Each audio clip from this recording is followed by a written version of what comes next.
life of the traveler.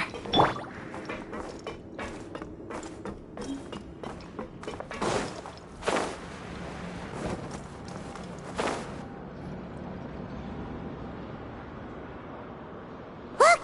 There are some people talking over there! Let's listen in on the conversation.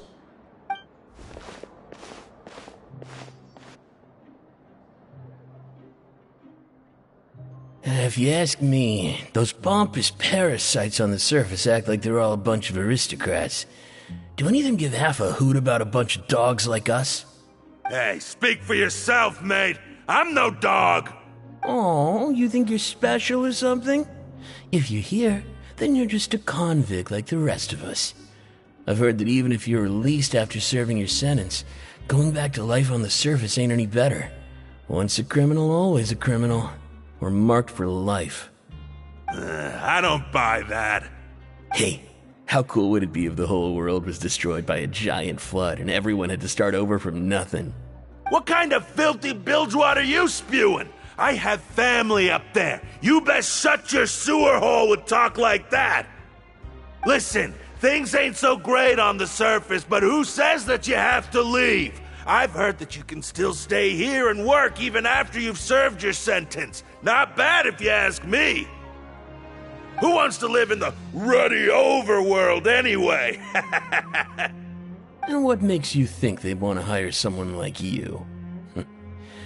It's one of the great mysteries of the universe, how someone as useless as you is so confident. Whoa. Sounds like they're really unhappy about the overworld. Speaking of which, Paimon never heard anyone use the words overworld or underworld when we were living up there. Is it only something the inmates down here say? That's true.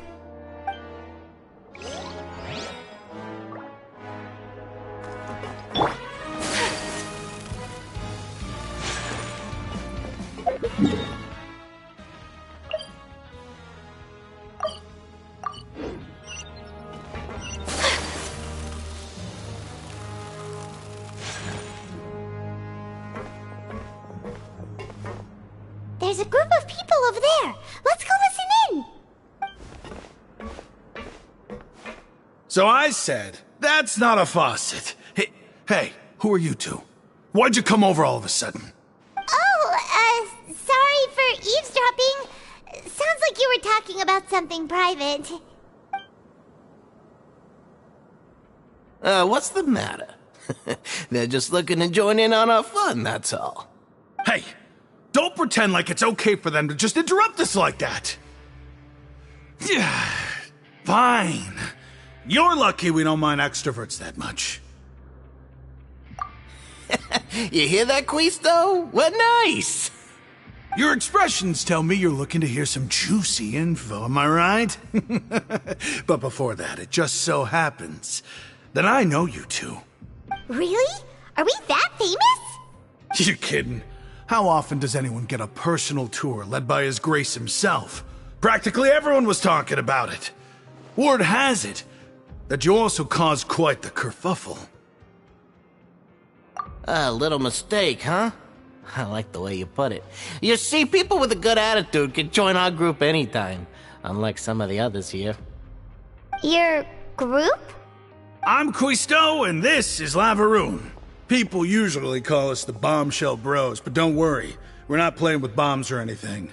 It's just that our information is always so explosive, and we blow minds on the regular. So, you two really like to gossip? Whew, you sure know how to embellish. No, you don't get it. Knowing intelligence will make things better for you here.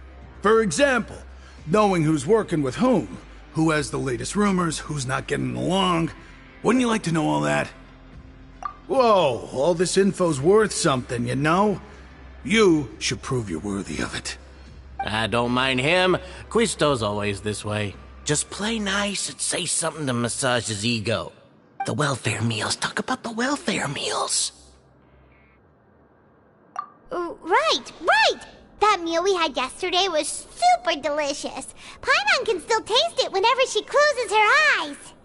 Is that so? To tell you the truth, I've been helping out with making those welfare meals. I've been working as a kitchen assistant for about a month and a half now. Oh, so you're the one who made those delicious steaks. Amazing. You could be a professional chef. You are correct. I am a true professional. In fact, I even went to culinary school. Since you like my cooking, I guess that means we share similar tastes. Listen carefully. This little bombshell will help you learn what's really going on here in the fortress.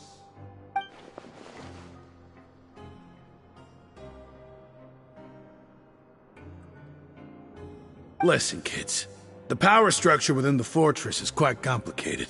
The overworlders couldn't care less about us down here. We're basically dogs to them. You've already met the one person here you should never cross, the Duke, Risley. He knows more than you think. And if he doesn't care about something, then he often doesn't bother dealing with it. Those who have the Duke's attention get all kinds of special perks, even better treatment in the infirmary. I know who you mean. It's that Jurier character, right? I don't think there's anything useful about him at all. Why does he visit the infirmary practically every day? Is it normal for anyone to be going in and out of there so often? If you ask me, he's just faking it to get out of work. But did you know that Jurier was a talented researcher from the Fontaine Research Institute before he came here? There's no denying that. I don't care if he was a researcher that could turn dirt into Mora. Once you're in the fortress of Meripede, you're just another inmate like everybody else.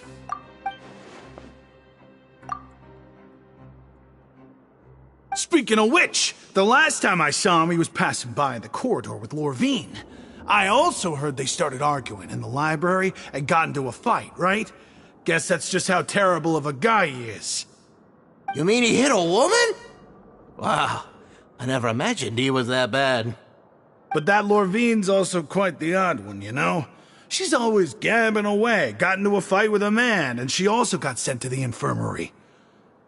Come to think of it, I always see her going to the sick bay every couple of days, too. Huh. Wait a second. You don't think? Do you think could it be that they're secretly meeting there to go on dates? But it's really hard to imagine. After all, I do remember seeing Lorvine beat Jurier to a pulp that one time. And we might be overthinking things.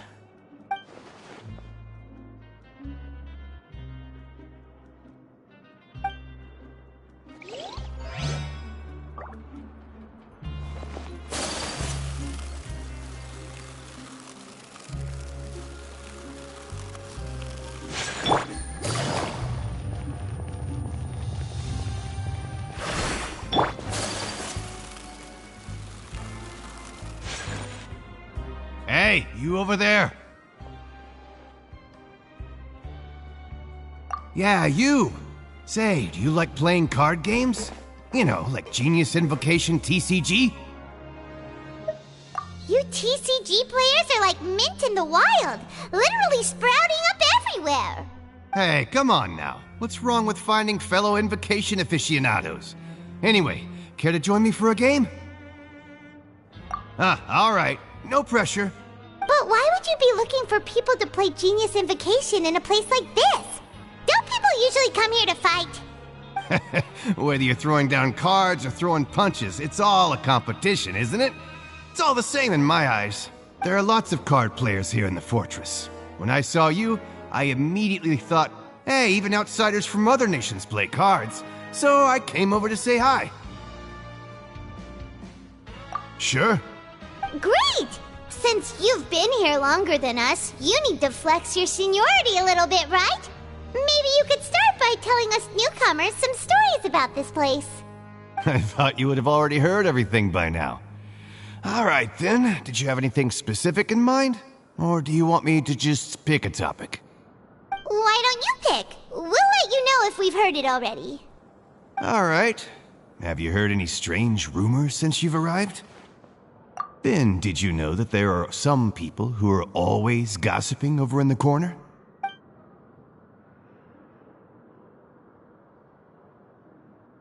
Yeah, so you've already met those two.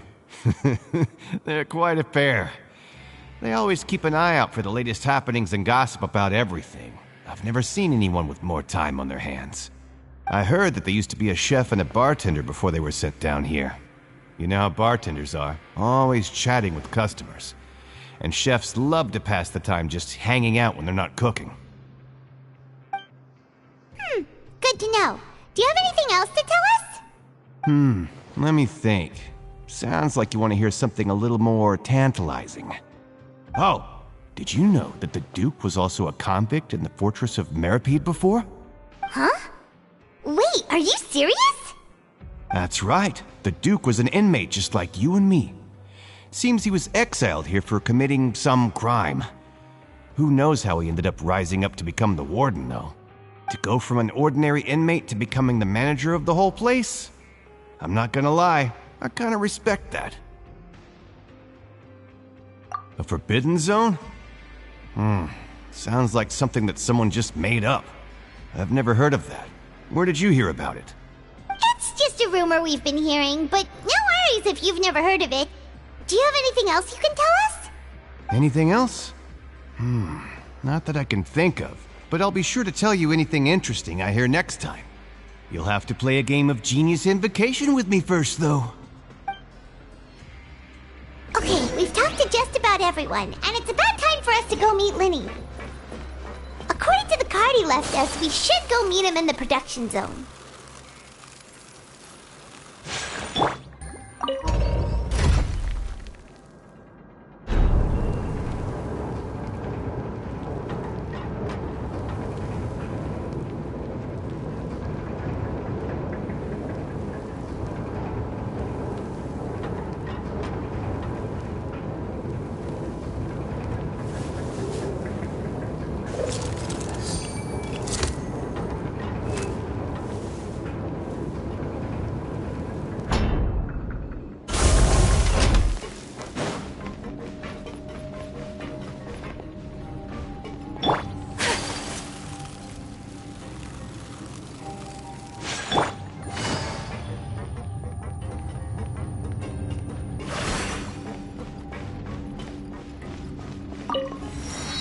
Take it easy.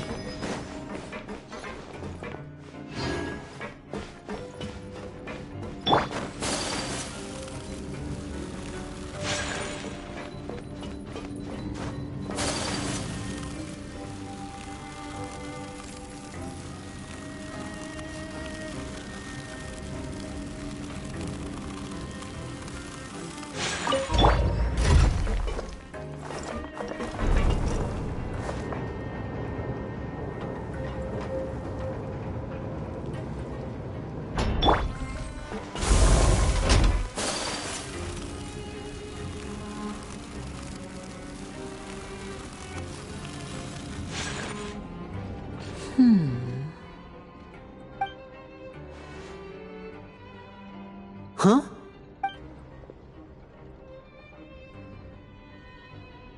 That look in your eyes. You found something? Hey, this is no time to be modest. Just tell him we found a boatload of information. Oh, as expected of the legendary duo, you have my full and undivided attention. Huh. I'd have never guessed that myself. The rumors swirling about this place are unreliable after all, and Master Child probably went missing because he found a way out. He is a harbinger after all. I suppose he's much more resourceful than I initially gave him credit for. Unfortunately, this isn't enough for our final report to Father. We need to find out Master Child's exact whereabouts. Father told me that even though Master Child said he was just coming to Fontaine for a vacation, he actually had some personal reasons. His agenda might be linked to his disappearance. His escape route is already flooded, so we'll have to task someone with professional diving skills to chase after him. Well, when you put it that way, it's obvious that only Fremine would be up to the task. Bingo! Is he around? He's working today. Coming here as a group would have attracted too much attention. I'll talk to him about it later. It's the least I can do. We're all in this together, so it's only fair for us to fulfill our end of the bargain. Honestly, I'm far more impressed by you guys managing to collect all this information right under Risley's watchful eyes. Collecting information has always been our strong point. Now, let me think. To find out more information, Fremine will have to retrace Master Child's original route. And if he's to do that, he'll have to set out on the next pipe cleaning day at the earliest. That's 6 days from now. And after that, he'll probably take another 2 or 3 days to return. You can even estimate how long it'll take for him to get back? We've been working together for a long time. We know each other's capabilities like the backs of our hands. Traveler, what say you to meeting here 9 days from now? We'll be able to pick up Fremine while we're at it, too. Oh, and there's just one last thing we'd like your help with. Though we can just sit back and wait for Fremine's report on Master Child's whereabouts, we still need to make more progress on the investigation of the Forbidden Zone. Fremine's no master of disguise, Lynette's still working on getting intel from the other areas, and I'll need to spend some time helping Fremine prepare for his diving mission. So, you are the only ones we can count on.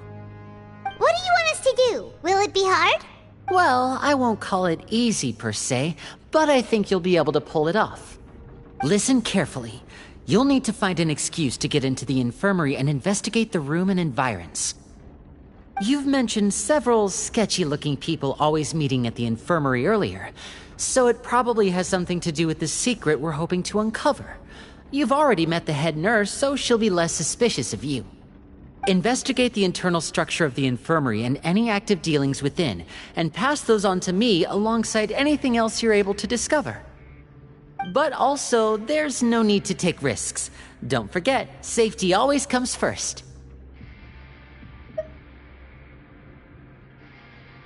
No, when it comes to intelligence gathering, I'd never consider you to be an amateur. Didn't you say it yourself? It's always been your strong suit. I'll believe anything as long as it comes from you. So, please prove your prowess to me once again. All right, then we'll head out as soon as we finish our prep. Let's go our separate ways for now then. Don't forget, we meet here again in 9 days. Stay safe.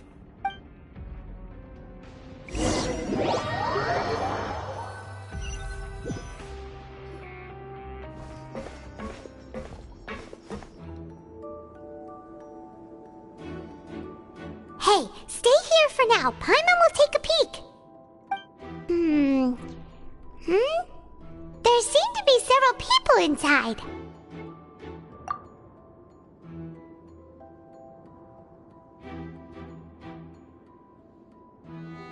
Right. I feel like we... It's not impossible. So...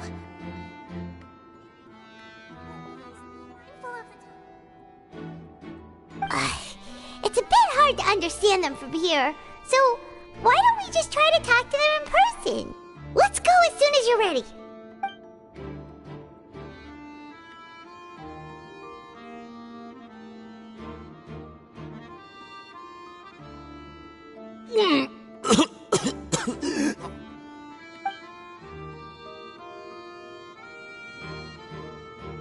Someone! Please help! He's sick! Whoa, are you okay? Oh my! What's wrong, little one? There's no need to panic. Take a deep breath before you begin. The traveler started complaining of a stomachache, and then nausea, and then collapsed onto the ground. Paimon doesn't know what to do. Freezing limbs, twitching fingers, and pale complexion? Could it be poison? Let me take a look. Please, lie down over here. Don't worry, I'll get you to the bed safely. Here, hold on to my shoulder and walk slowly.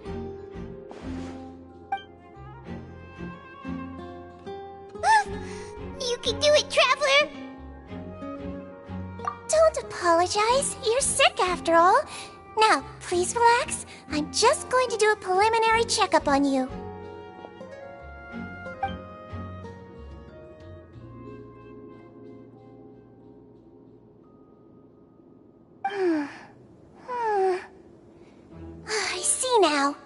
My checkup has confirmed that he's not in any mortal danger. That's our worst fear out of the way. Eh? Oh, that's good. But I'll continue my diagnosis of the patient now. Please, relax and take a deep breath.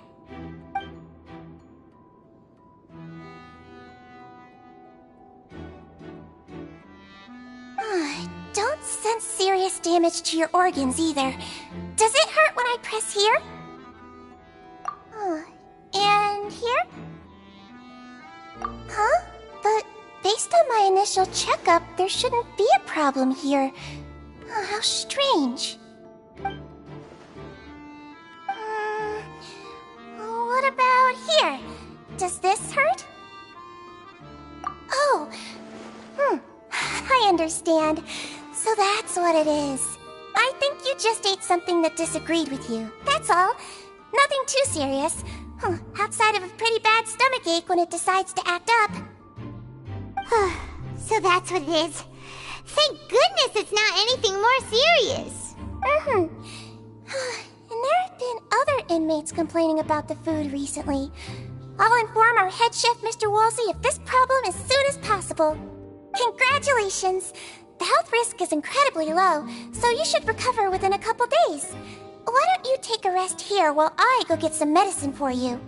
Miss Levine, I'll have to trouble you to help me look after this new patient while I'm gone. Very well. And she hopped away just like that.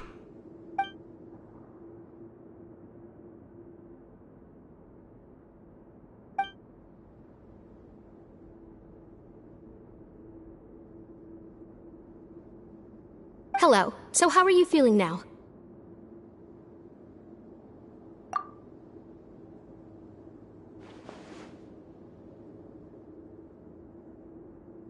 His stomach ache's really bad. He was stumbling about the whole way here, so Paimon's really worried.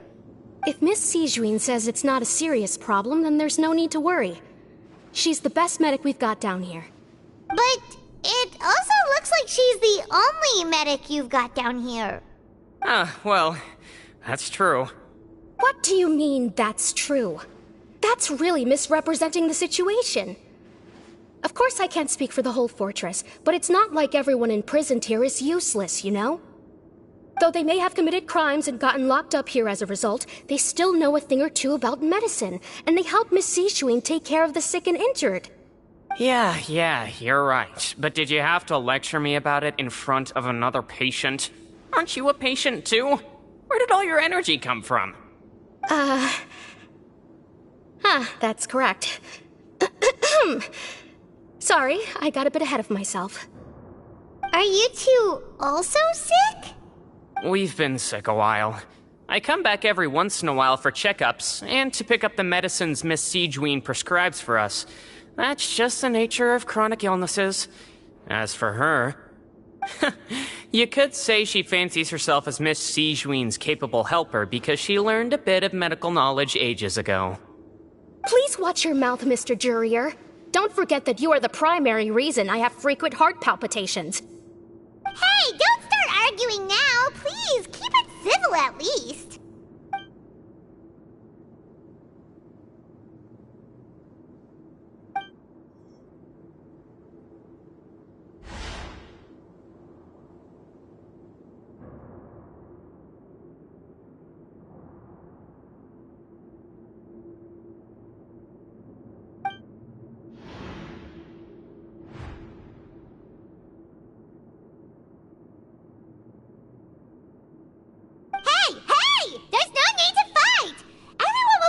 Someday, so there's no need to argue over silly things like this! But... Release. It's way too early for us to even think about that. And who the heck knows if we'd even be able to continue our previous lives?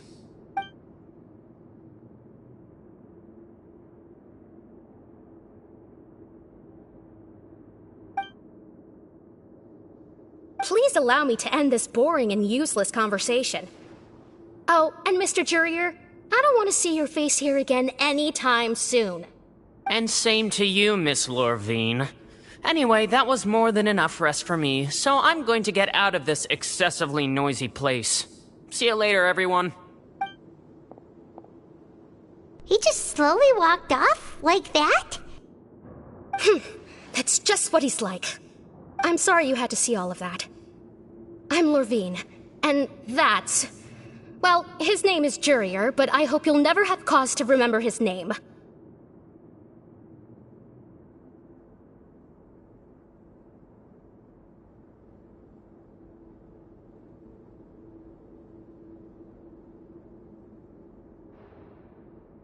You really can't stand him, huh? I mean, can you blame me? Look, who would like someone who's as arrogant and obsessed with weird research topics as he is? But there's no need to keep dwelling on him. I'll accompany you two for a while. Miss Zishwin should be back soon, and I'm sure you'll feel better as soon as you've had some of her medicine. No, it's nothing. I'm back! Did you rest like you promised? Thank you for getting our medicine, Miss Zishwin. Did you all cooperate with your bed rest? I trust that nobody got up to walk around. Good. Here, this should be 2 days' worth of medicine for you. Take 1 pill now, and then continue your bed rest.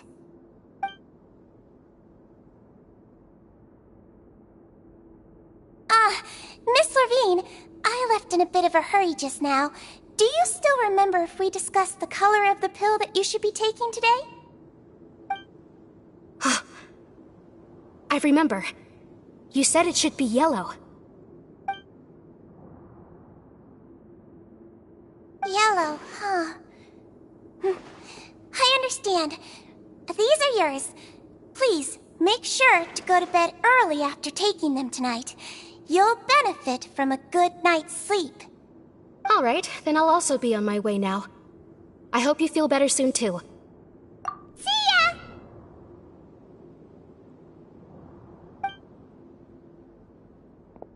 I'm going to fill out your medical record now. You're widely known as the Traveler, right? I just want to double-check a few details, if that's all right with you. Those two made quite the commotion just now, so why don't we let the Traveler rest? Paimon can answer the questions instead. So his primary symptoms are abdominal pain with secondary symptoms of nausea. Is there anything else? That's it. All right then. Is there anything we should know besides to take the meds? No, his base constitution is quite good, so I'm sure he'll recover quite quickly after taking the medicine. Please make sure to stick to bland or less stimulating foods, and don't stay up too late at night. Got it. Paimon will hold the Traveler to that for sure.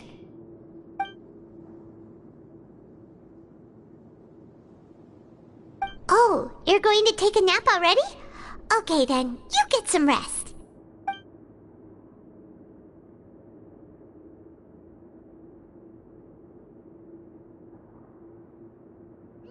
We've been to lots of places together.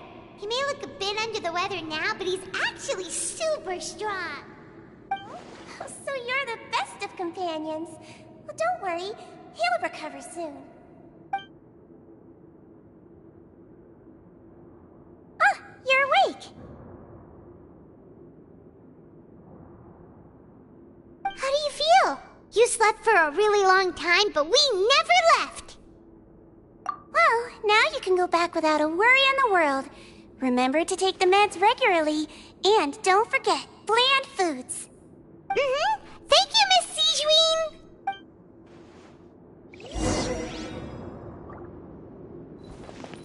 Seems like a lot of people have been coming down with an upset stomach lately. I'll need to address that.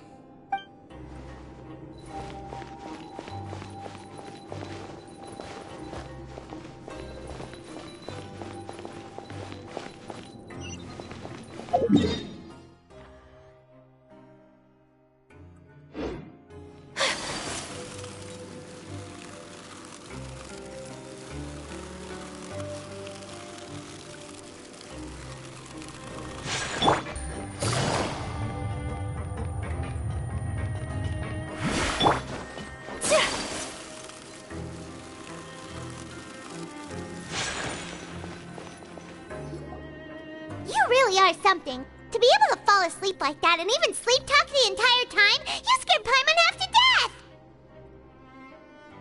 No, but you kept mumbling things along the lines of, Pyron, don't take my grilled fish, and put down the Adeptus Temptation now! Paimon talked with Sigewinne the entire time you were asleep. She seems like she's just a sincere nurse, and Paimon didn't notice anything unusual in the room. Are you sure we're not going off track with the infirmary?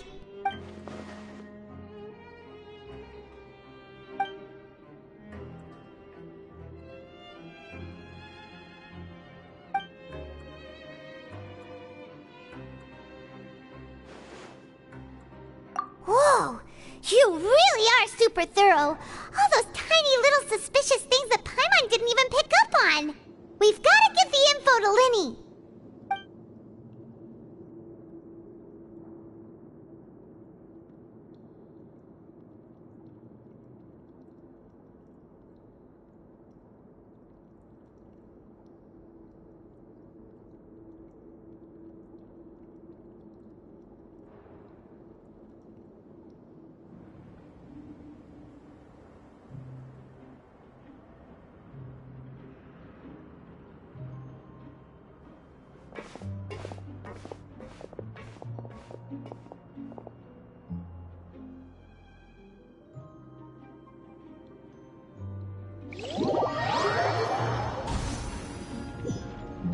Today's the day! Let's go meet up with Linny!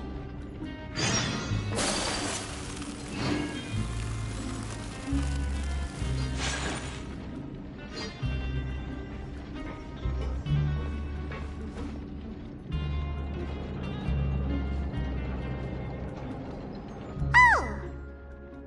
Hmm?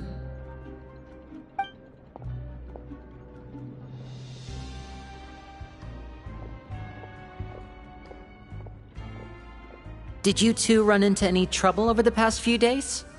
No, we just worked our shifts according to the schedule. Nothing weird happened. That's good. That means you didn't raise any suspicions when you infiltrated the infirmary. We've taken a look at the slip you've sent. Fremine successfully left the grounds via the pipes 2 days ago, and as of last night, Lynette has also infiltrated the infirmary after faking an illness. Wait, why is she getting involved as well? You already went above and beyond when you scoped out the infirmary. To put it more bluntly, even if we were to view that as something you did in exchange for Fremine's help, you've already done more than enough. Infiltrating a guarded stronghold is a different kind of job from a one-off investigation. We want to avoid using the same faces over and over and reduce the amount of suspicion that will fall on any given person. Lynette also felt like you have already taken the first step for us, so she should be the one to finish the job. So that's what Lynette thinks. Oh, Paimon hopes everything's going well for her.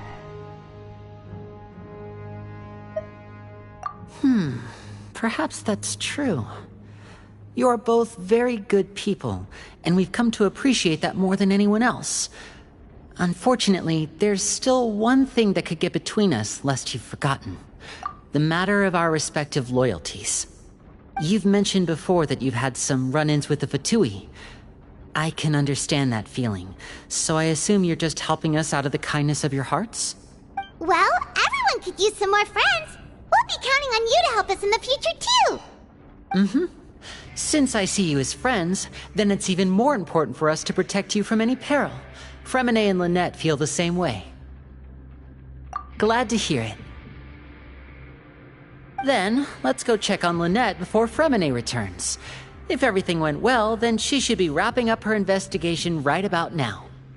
Is now really a good time to go over? According to my observations, Sigewinne always spends around half an hour away from the infirmary right before lunch. Lynette knows this as well, so this should be a good time to meet up with her. Also, I'm her brother, remember? It's only natural for an older brother to care about his younger sister's well-being. Okay, then let's head over right away!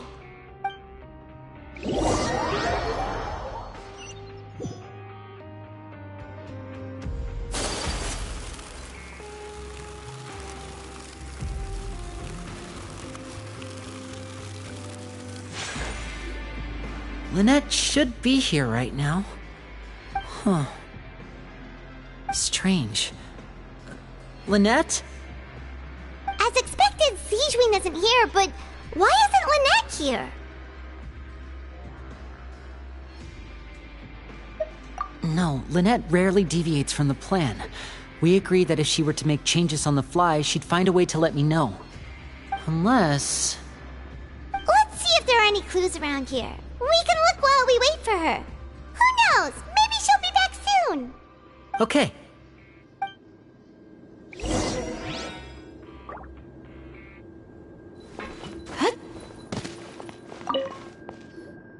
There are some books here and a few files. They all look like medical records. Advanced nursing, how to raise the spirit of your patients, a quick guide to the psychology of emotions, and the meaning of laughter. These sure are some interesting books. Who knew Sijwin would be interested in these kinds of things? She even has books on understanding people's motivations and feelings. Is it because she's a Melazine? Or does she have a need to understand her patient's emotional state? Seems quite normal to me. These are skills that would come in handy for a nurse from time to time.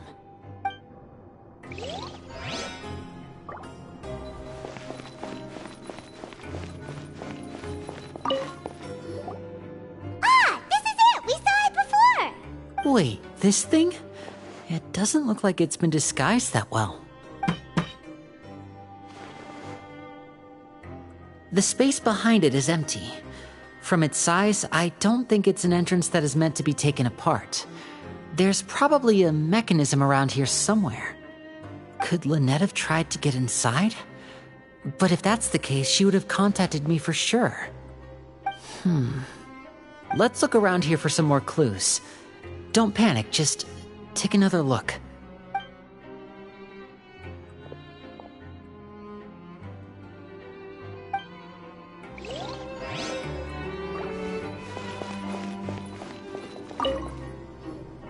None of the beds have any signs of having been slept in, except that one over there. That's the one Lynette must have used, right? You said she was pretending to be sick. She would have said her migraine was having a particularly bad flare-up. Generally speaking, the head nurse would then ask her to lie down and rest while she left to retrieve the medication. Which means either the head nurse didn't return the entire time from when Lynette laid down up until she left the bed, or the nurse intentionally left it this way.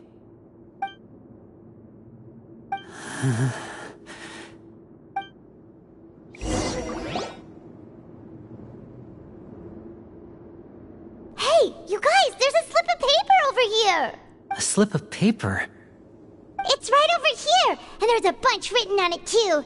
It reads, "Out of respect for your usual practices, I'll use a piece of paper or card as the medium to pass on my message. You may consider this as me giving you my best regards." This is... Is that all? The back. This is... Show me! Now!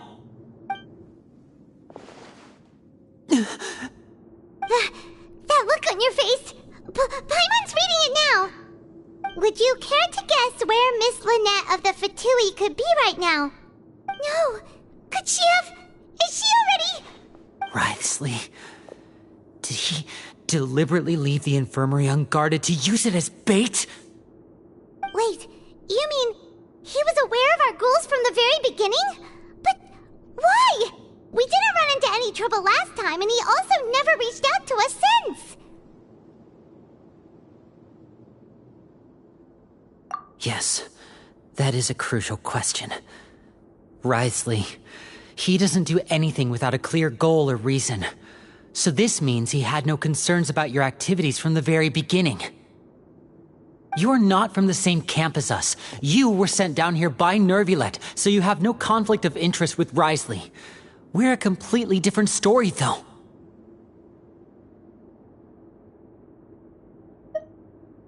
I'd like to know that, too. Why did he only go after her? Don't panic, just think everything over. I have to stay calm.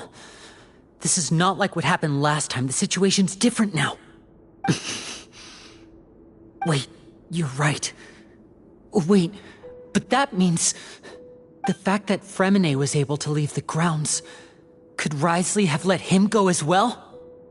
But what does he gain by letting Fremine leave like that?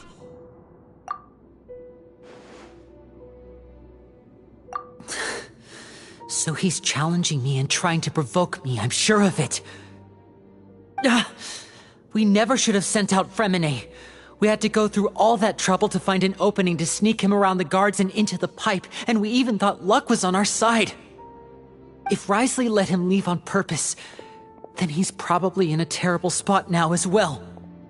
Lenny's getting more and more panicked. We have to calm him down. Don't be like this, Lenny. Fremine wouldn't have left if we hadn't told you about Child. That was our fault. No. I'm the leader of this operation, and I'm the one responsible for this team. I was the one who failed to protect them. I'll go talk to Wriothesley. Hey, don't be reckless! Traveler, please, talk some sense into him! I simply cannot allow Lynette to be abducted again. I have to go. I'll find a way to get them back! He's rushed out the door! After him!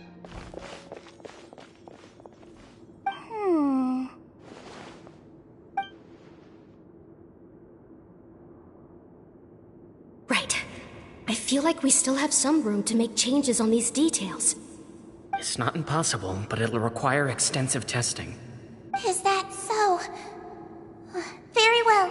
Then please be mindful of the time. Huh?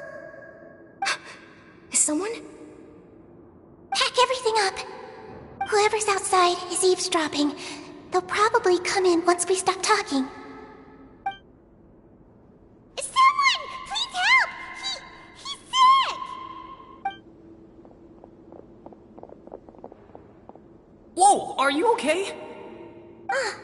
These two. As expected, they've already found this place. Oh, they are quite sharp. What a delightful turn of events. I like smart people, but I also like playing dumb. I like the feeling of being trusted. Oh my!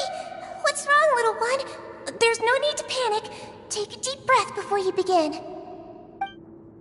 Being able to read human expressions is quite the useful skill. Wait! Aren't we at an administrative office space? I'd heard that she was suffering from quite the migraine, so I decided to invite her over for a cup of tea. I do have some teas in my collection that can work wonders against such an illness.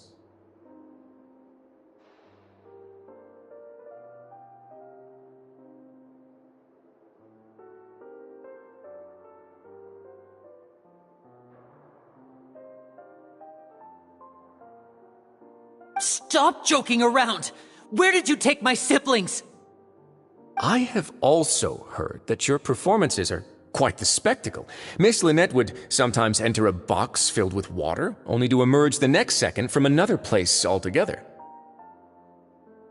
Maybe she'll appear behind you right now if you were to turn your head. Is he trying to trick me into turning my head? No, he's probably not looking to attack me right now. All of the hostages are in his hands, and he's even in the mood for small talk. That means Lynette is probably still alive. You knew we were investigating the infirmary from the start, so you deliberately aroused the Traveler's suspicions and baited us into continuing our investigation, just so that you'd be able to kidnap Lynette. As for Fremine, no, you probably didn't even interfere with Child's escape. You let him go, so you could purge the Fatui members that we had planted into your ranks. There was no need to do so. The fortress of Meripede is a pretty pleasant place. Most people enjoy their lives here. The only ones who act differently are those with personal agendas. It was quite easy to identify your colleagues. You removed our original members and spread the news of Child's escape so Father would assign our team to come down and investigate. Fremine has also fallen into your hands, right? If you're oh so omnipotent and so in control, why would you need hostages? One correction. Lynette is in my hands right now, but Fremine is not. He's not. What do you really want? Lenny! Oh, wonderful. Everyone is here, so I'll only need to say this once. Thank you so much for cooperating with me. Eager and to the point, I see. Alas, only Miss Lynette is currently having a cup of the fortress's finest tea. Although, as per your original plan, Mr. Fremine should also have returned to the fortress by now. But he has neither shown up within my gates, nor has he been taken into any kind of custody. So where do you think he may be right now? Wait, you can't mean you locked him outside in the sea? I closed the fortress's gate to the outside world. That's all. Fremine's a star diver, so he should be fine, right? No, we're still here, so he definitely tried to find a way to come back for us. So we can't assume he might have made a break for the surface. But why would I do this, you may be asking? To have an audience with you, of course. My intel tells me that Mr. Linney is a great magician, so it's only natural for me to want to have some cards of my own when it comes to negotiating. Besides, I do recall you mentioning to Miss Lynette that you've always wanted to have a face-to-face meeting with the Lord of the Fortress of Meripede, regardless of whether it was in a personal or a professional capacity. Well, you got your wish. So, you've been keeping tabs on us before we even set foot in the fortress. Some of my folks just happened to hear a thing or two, that's all. In any case, I will be straight with you. I was willing to play dumb and turn a blind eye, so we had a pleasant few days playing games together here. But once you started focusing on the Forbidden Zone, all of that changed. Mr. Linney, the cards are stacked against you right now. Miss Lynette is in my hands, and Mr. Fremine is still slowly being pickled out there in the brine. You know just as well as I that he cannot last out there forever. You need do but one thing to guarantee their safety. I would like you to contact your superior, and ideally invite her over for a cup of tea with me. You want to see Father? But why should she bother giving you an audience? Well, if she cares for the well-being of her dearest children, she should have plenty of motivation to join me for a parents' evening. I've heard that the bonds between the members of the House of the Hearth are like the bonds of family. I don't see why she would refuse. Why did you think Father sent us to handle the Fortress of Meripede? This place is basically a no-man's land. It wouldn't be fitting for anyone as important as a harbinger like Father to come here in person. Oh, I see. So it's because she doesn't care for my place here. That's such a shame. After all, I've amassed quite the tea collection. I was looking forward to sharing it with her. Both Monsieur Neuvillette and Lady Farina have already received many samples as gifts. Was this the extent of your master plan to get to Father? No matter how much pressure you may put on me, I won't allow you to use us to blackmail her. You people really are difficult to get along with. All I'm asking for is a face-to-face conversation. Does she truly have no interest in the fortress's secret? Mr. Linney, you have one last chance to invite your father here. If you refuse... Lenny! Instead of asking why I'm doing this, why don't you try to see things from my perspective for a second? From the very beginning, the Fatui has been actively infiltrating my fortress. I gave you a warning by cutting off the first few operatives I found, but that only caused you to double down. Had you given up on the fortress then and there, I'd have no reason to want to talk. Mr. Fremine left the fortress on his own, and Miss Lynette tried to pry out my secrets right in front of me. No matter how you look at it, the responsibility for this falls on you. I shouldn't ask Father to do anything because of us. 6, 5... Wait, 2, 1. Time's up. It really is a shame, Mr. Linney. Risley! Negotiations have broken down. Please leave, ladies and gentlemen. It's time for my afternoon tea.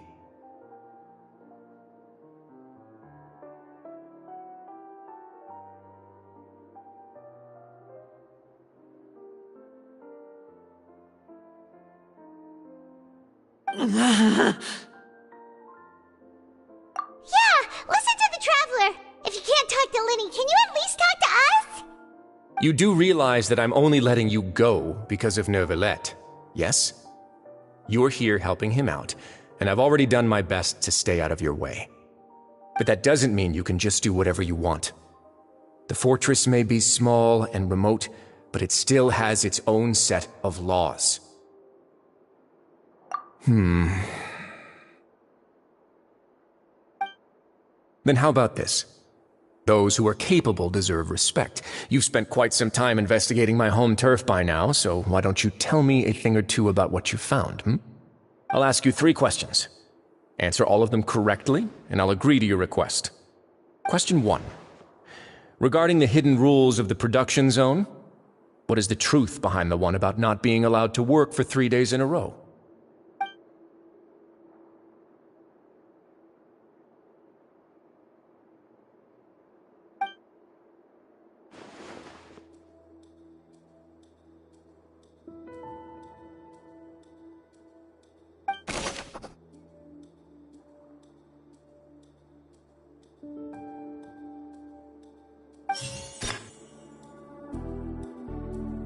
I've been told that the infirmary is always empty for the half hour just before lunch. But what could Sijuin be doing during that time? The Fanta promoter has been struggling because he doesn't recognize the real value of coupons. Meanwhile, the Duke believes that only idiots who don't understand the value of coupons will spend them on Fanta. We often see Miss Sijuin observing the prisoners at work near the production zone. It seems like she can perceive the general state of a person's health just by looking at them. Fanta's internal report suggests that they're starting a new trial of an unnamed and unpackaged product. But the product has to undergo a trial because even Fanta's own employees have a lot of reservations about it. The research notes said that the Melusine race perceives the world very differently from humans. As a result, the Melusines have also developed a sense of aesthetics that appears rather strange and alien to humans.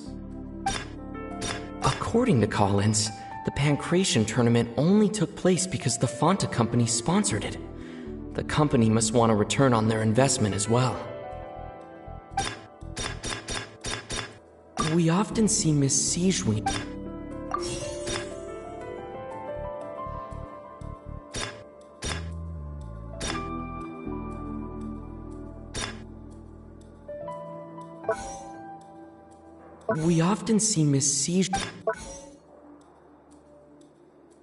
I've been told that the infirmary is always The research notes said that the Melusine. According to Collins, the Pancration tournament only. We often see Miss Sijuin.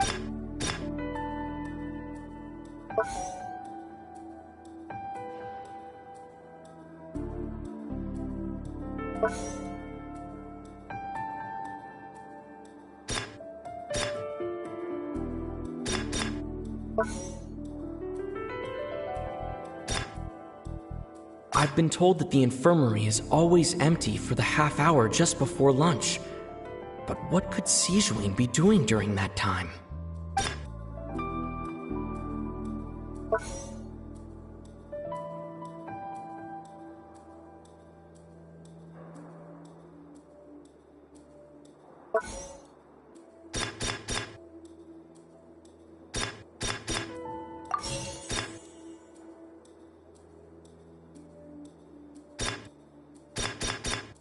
The research notes said that.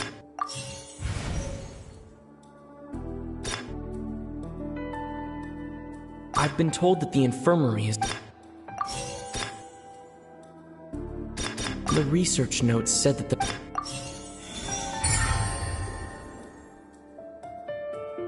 Ah, so that's what's going on. Paimon understands it now. Who would have guessed? The hidden rule of the production zone. People are not supposed to work 3 days in a row, and if they do, they'll get strange meat in their welfare meal. At first we thought this strange meat must have something to do with the people who disappeared. But in reality, they were all prepared by Sijuin, the head nurse. She often visits the production zone to observe the workers' health and makes a note of anyone who has worn themselves out after 3 full days of work. Out of her sense of duty as the head nurse, as well as her genuine concern for the workers' health, Sijuin visits the cafeteria right before lunch and cooks an extra dish for those who can use the stamina boost. Sijuin has only the best intentions with her surprise gift and doesn't want anyone to find out about what she does. However, unfortunately, Melusines as a race perceive the world differently from humans, and their sense of aesthetics is even more alien to us. The recipients of her lovingly prepared special meals cannot taste the care within and usually just freak out. Are we on the right track? Not bad. You've uncovered Sijuin's secret and even guessed her intentions correctly as well. It's nice to know that her efforts have not gone unacknowledged. All right, now for my next question. There are also some hidden rules in the Pancration Ring, including the one that you're not allowed to support both sides of a fight. Why is that?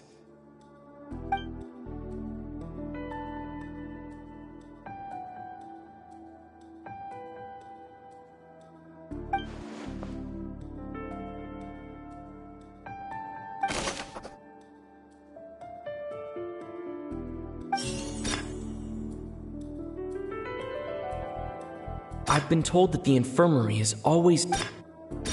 Fanta's internal report suggests that they're starting a new trial of an unnamed and unpackaged product. But the product has to undergo a trial because even Fanta's own employees have a lot of reservations about it.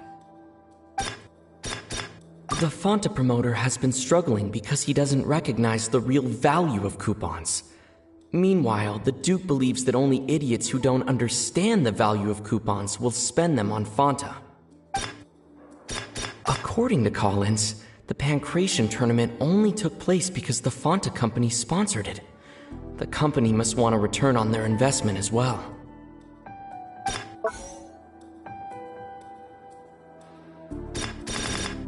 Fanta's internal report suggests that they're starting a new trial.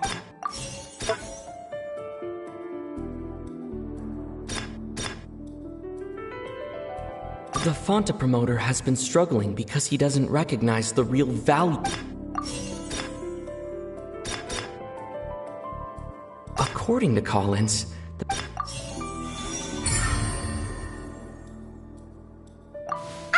Paimon gets this rule too now, so there really was nothing to be afraid of. That hidden rule of the Pancration Ring is about how, people are not supposed to bet on both boxers at the same time. And if they do, they'll receive a package containing a strange, blood-colored liquid. People get scared when they see it because they've subconsciously begun to associate it with the missing boxer. But really, it's just a bottle of the latest yet-to-be-named and packaged new Fanta trial product. A blood-red drink. It's no wonder even Fanta's own staff were questioning the company's decision-making. The company, facing backlash from its own staff, decided to try to trial the product on a smaller scale, to see how it might be received by customers. They came to the fortress of Meropide and offered to sponsor the Pancration tournament so they could push their new product. But the Duke completely refused to even entertain the idea. The Duke, knowing how valuable coupons are in the fortress, knew that only total idiots who didn't understand their true value would bother buying a Fanta product here. And so, only those who proved their stupidity by being dumb enough to bet on 2 opposing sides of the same match were selected to receive the drinks. I acknowledge the effort you've put into bringing the truth of this mystery to light. Although, based on your description, that Fanta promoter is a bit too careless with his words, I may just reconsider my collaboration with the company. All right, and here's the final question. What's the secret behind our head nurse and all of her patients in the infirmary?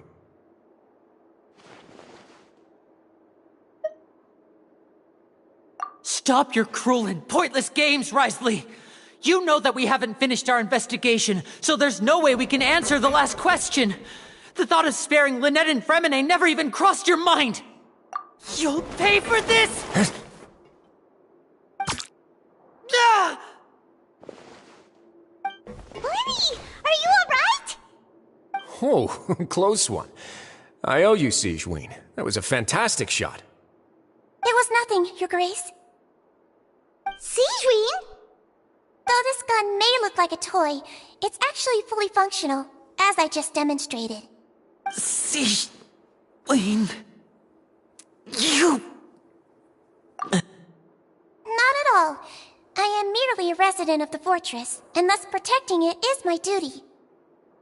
When Monsieur Nervulette asked me to come here, he told me that my job would be to take care of the well-being of everyone here. I am merely discharging my duties. But if you mean what you just said, then isn't Linny someone you should be looking after as well? Isn't he a resident here just like the rest of us?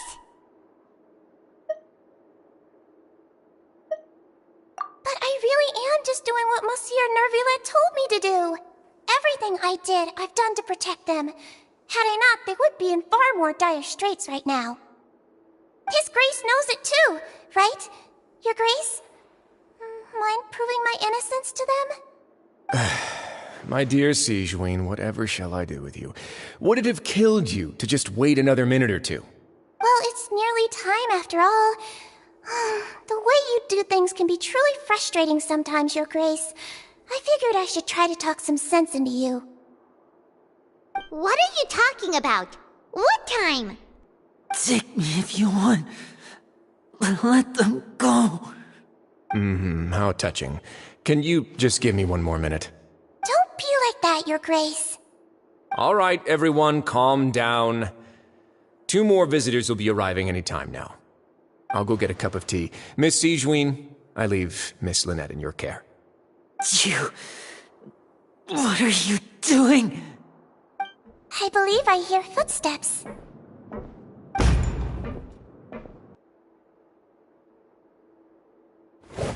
Some space, please. Ah, Miss Clarande. My door. Fremine... Fremine...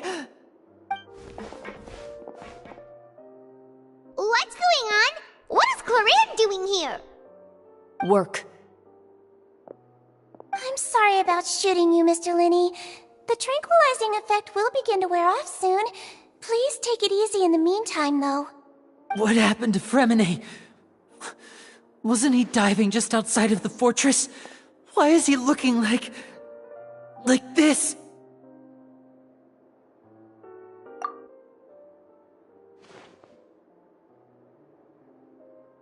A flushed face, an accelerated pulse.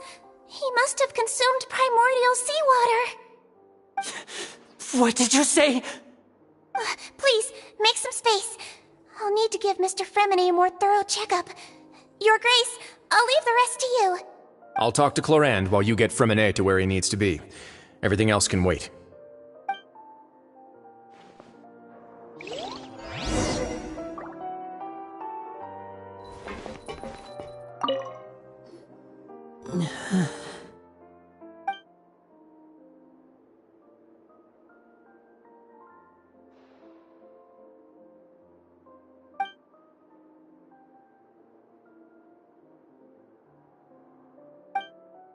How is he? These symptoms are probably caused by an acute ingestion of a large amount of primordial seawater. Still, his condition is not critical. Of course, it would be best if he stayed for further observation. Let's leave him here for now, and move him to the infirmary once he's recovered a bit more. Sorry. I am aware that the infirmary may not be your favorite place in the world at the moment. We do only have a single clinic in the fortress, however. Why would he ingest a large amount of primordial seawater after leaving the fortress? How could that possibly happen? Please, look after Mr. Fremine for the moment. I'll go fetch some medicine and a respirator. Oh, I'll bring Miss Lynette back with me. Where is she? How is she right now? Oh, she just took a nap in an empty room after I tranquilized her. If my calculations are correct, she should also be waking up right around now. You might not believe me, but His Grace and I actually made some snacks and tea for her.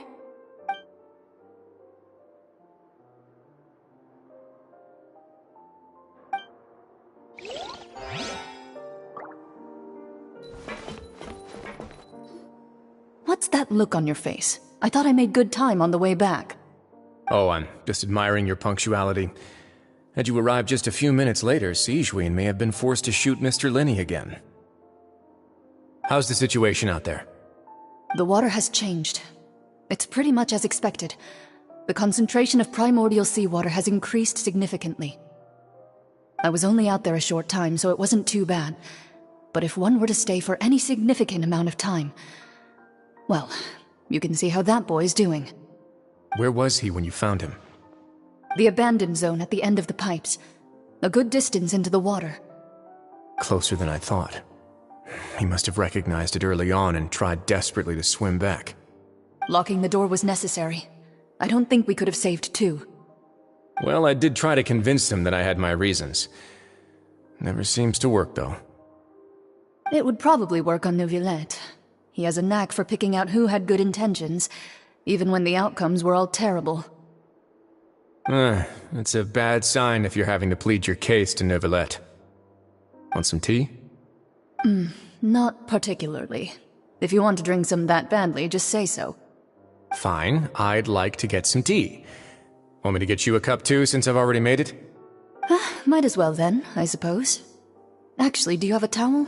I would like to dry my hair.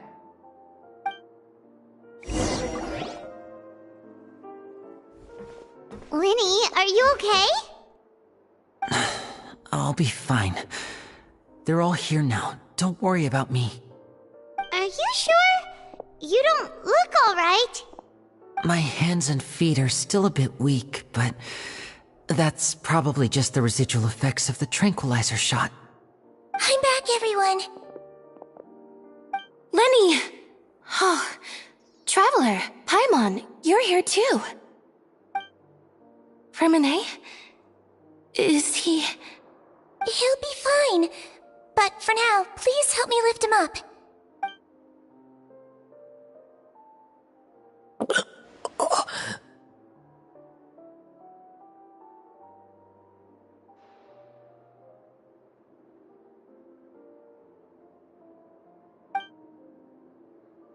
His breathing's beginning to slow down. Give me a hand and help me get him to the infirmary. Yeah, I'll take him from this side. Lynette, together? On it. Traveler, you seem pretty worried about him. Want to come with us?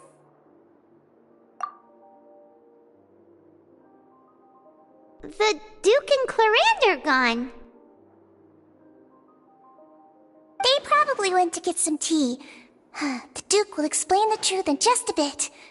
Miss Clarande will need a break, since she only just returned from rescuing Freminet out of the sea.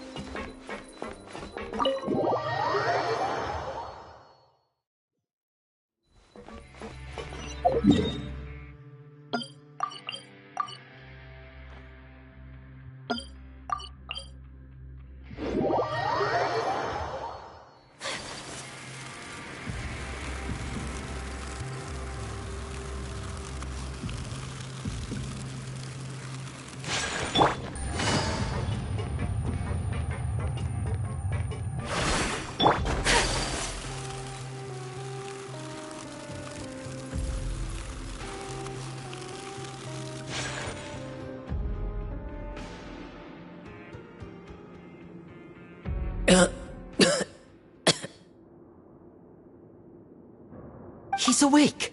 Freminet, how do you feel? Linny... Lynette... We're all here. Where... am I? The infirmary, at the Fortress of Meripede, Mr. Freminet, and you are no longer in any danger. you feel? Don't push yourself if you're not feeling up to it. Traveler. Paimon. It's been so long. The sea. There's something wrong with the seawater. Shh, it's okay. We can talk about it after you've recovered. No, listen to me. This is really serious. There's primordial seawater mixed into the regular seawater. I don't know why it's there, but no one should touch it. Pipes. Right, the pipes. It's all coming back to me now.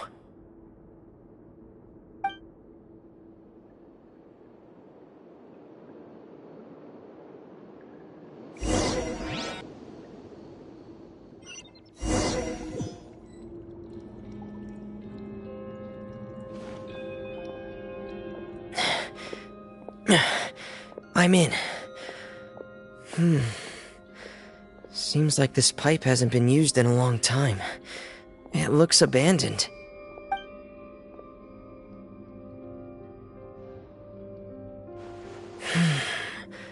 Where could Master Child be?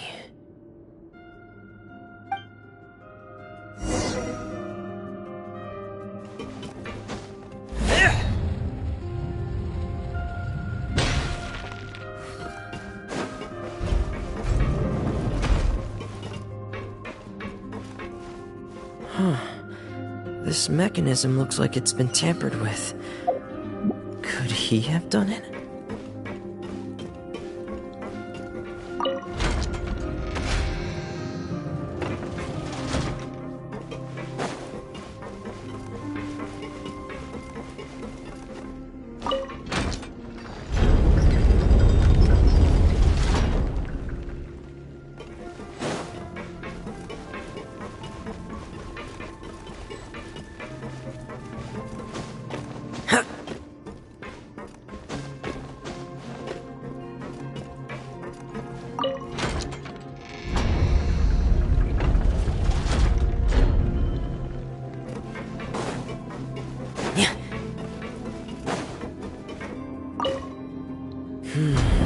It's getting stuck on something.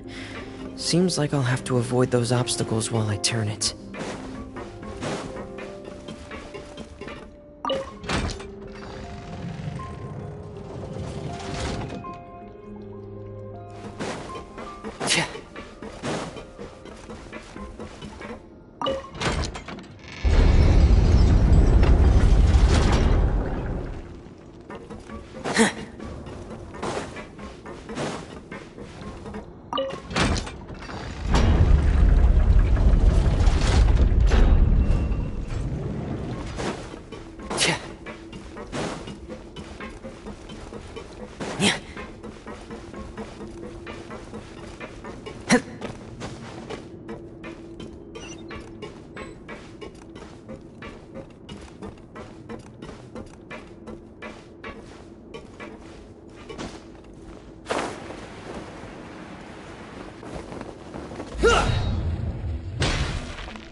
This is where the water starts.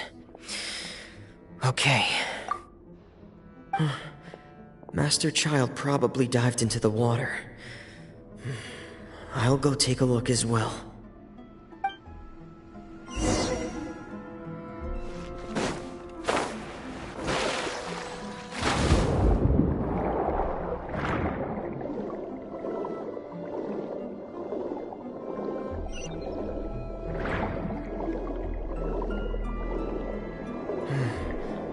The vegetation here is a bit more sparse. These traces aren't natural. A person must have left them, and recently. I should be going in the right direction.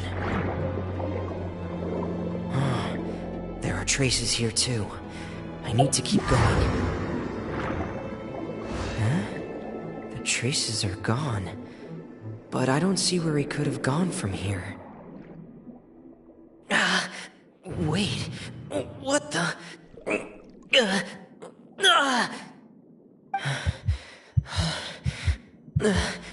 My heart is racing, and it's getting harder and harder to breathe. What's going on? No good. I have to get back. They still don't know anything about what's going on. If I turn back right now, I should still be able to make it.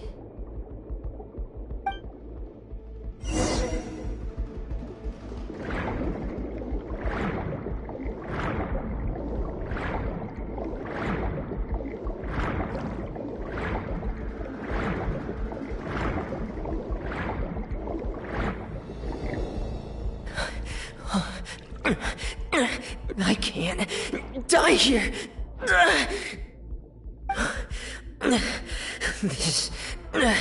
This is bad. I'm feeling worse and worse, and I'm still underwater. I have to push on.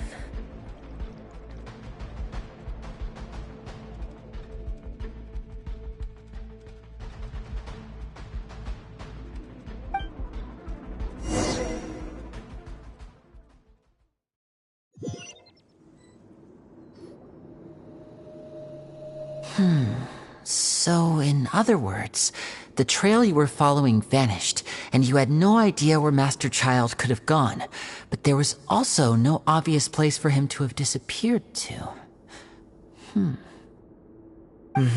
That's right. I tried my best to swim back, but I had already put some distance between myself and the fortress, and I just couldn't find the strength to keep going. I probably passed out some time after that, and you know the rest. Miss Clarande brought you back, but we also don't know why she just suddenly appeared at the fortress, or why she went out to save you. Miss Clarande, you say? I must go thank her in person. You're still too weak, Fremine. You can go after you've had some more rest.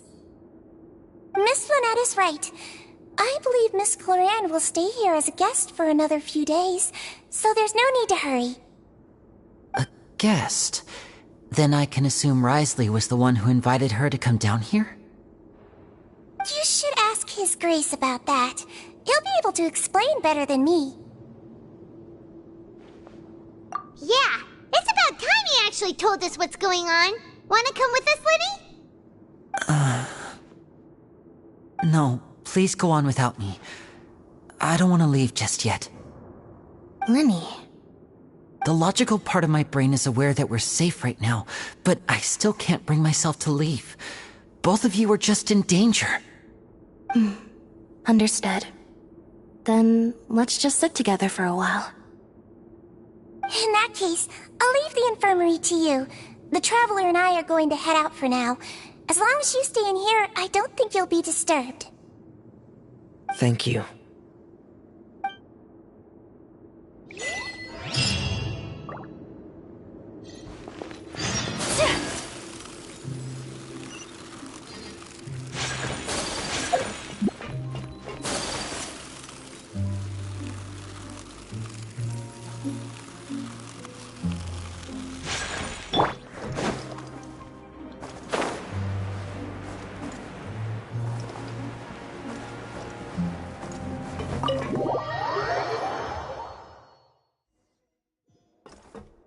Time to go.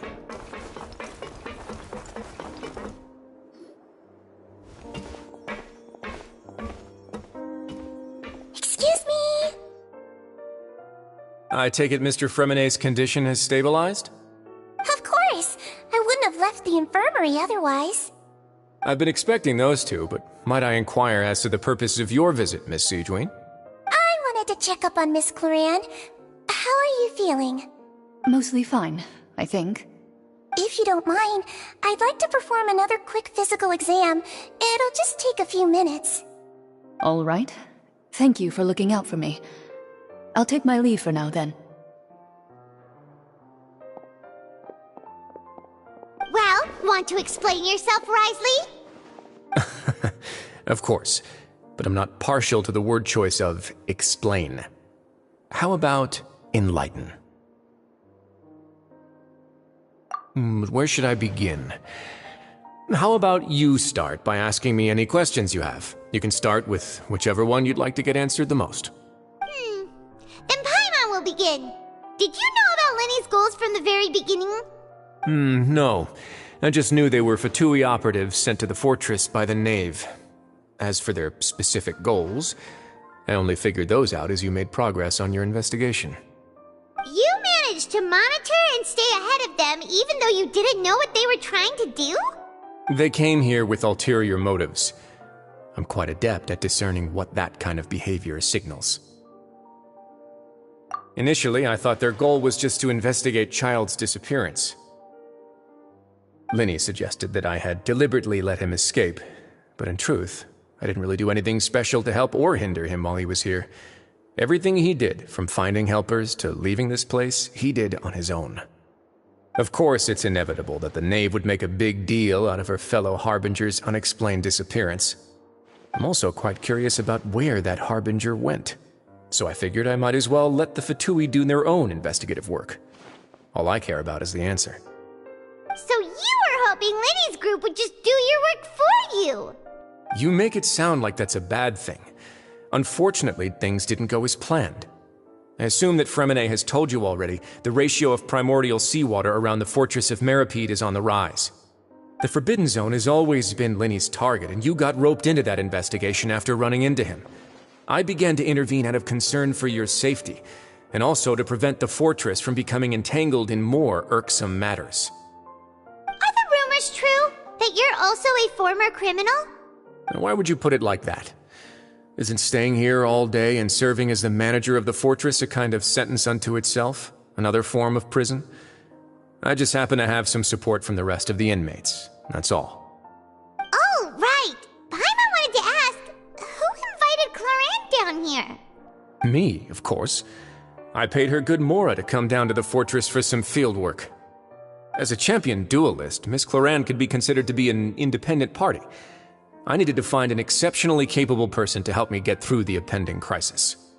And saving Fremine was part of that crisis? You can think of it like that, yes. Credit where credit is due, that boy is quite adept at diving.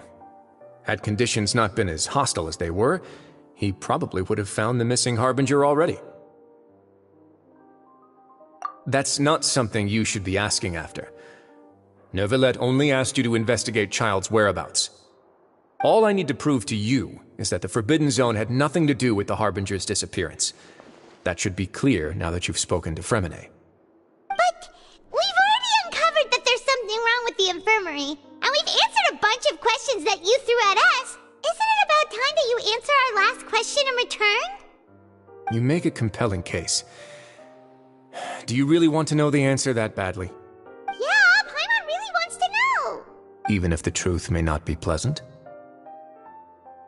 Follow me.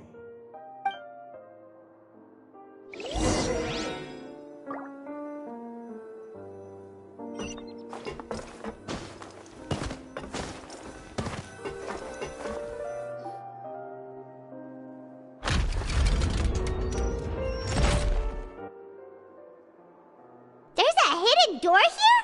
And a whole basement behind it? Huh. You're pretty good at hiding stuff, Risley. It seems you've forgotten just what kind of place the Fortress of Meripede is.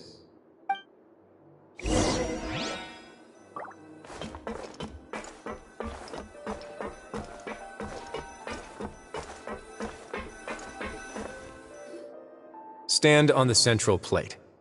Wait, is there a secret mechanism or... Whoa!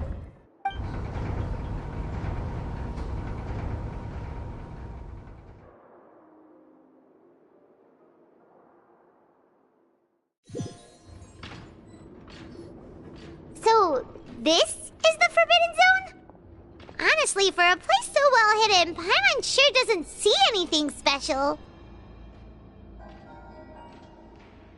What a huge door! There are 3 such isolation gates in total. Generally speaking, I'm the only one who's allowed to go inside. Hence the name Forbidden Zone. Am I correct to assume you're going to run on back and tell your little Fatui friends everything?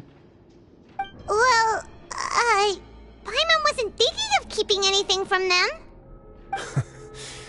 Well, I'd advise you wait until you've seen the whole truth of this place for yourself before deciding whether or not to tell them.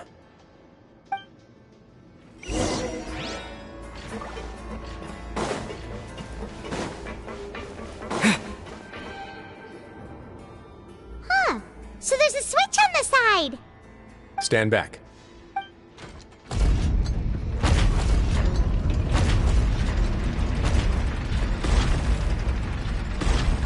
Whoa!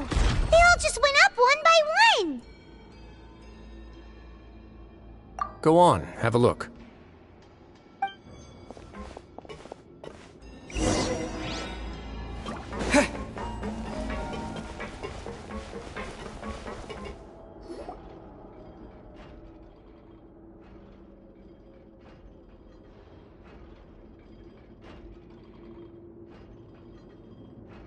I've been interested in what lies beyond that gate ever since I assumed leadership of the Fortress of Meripede.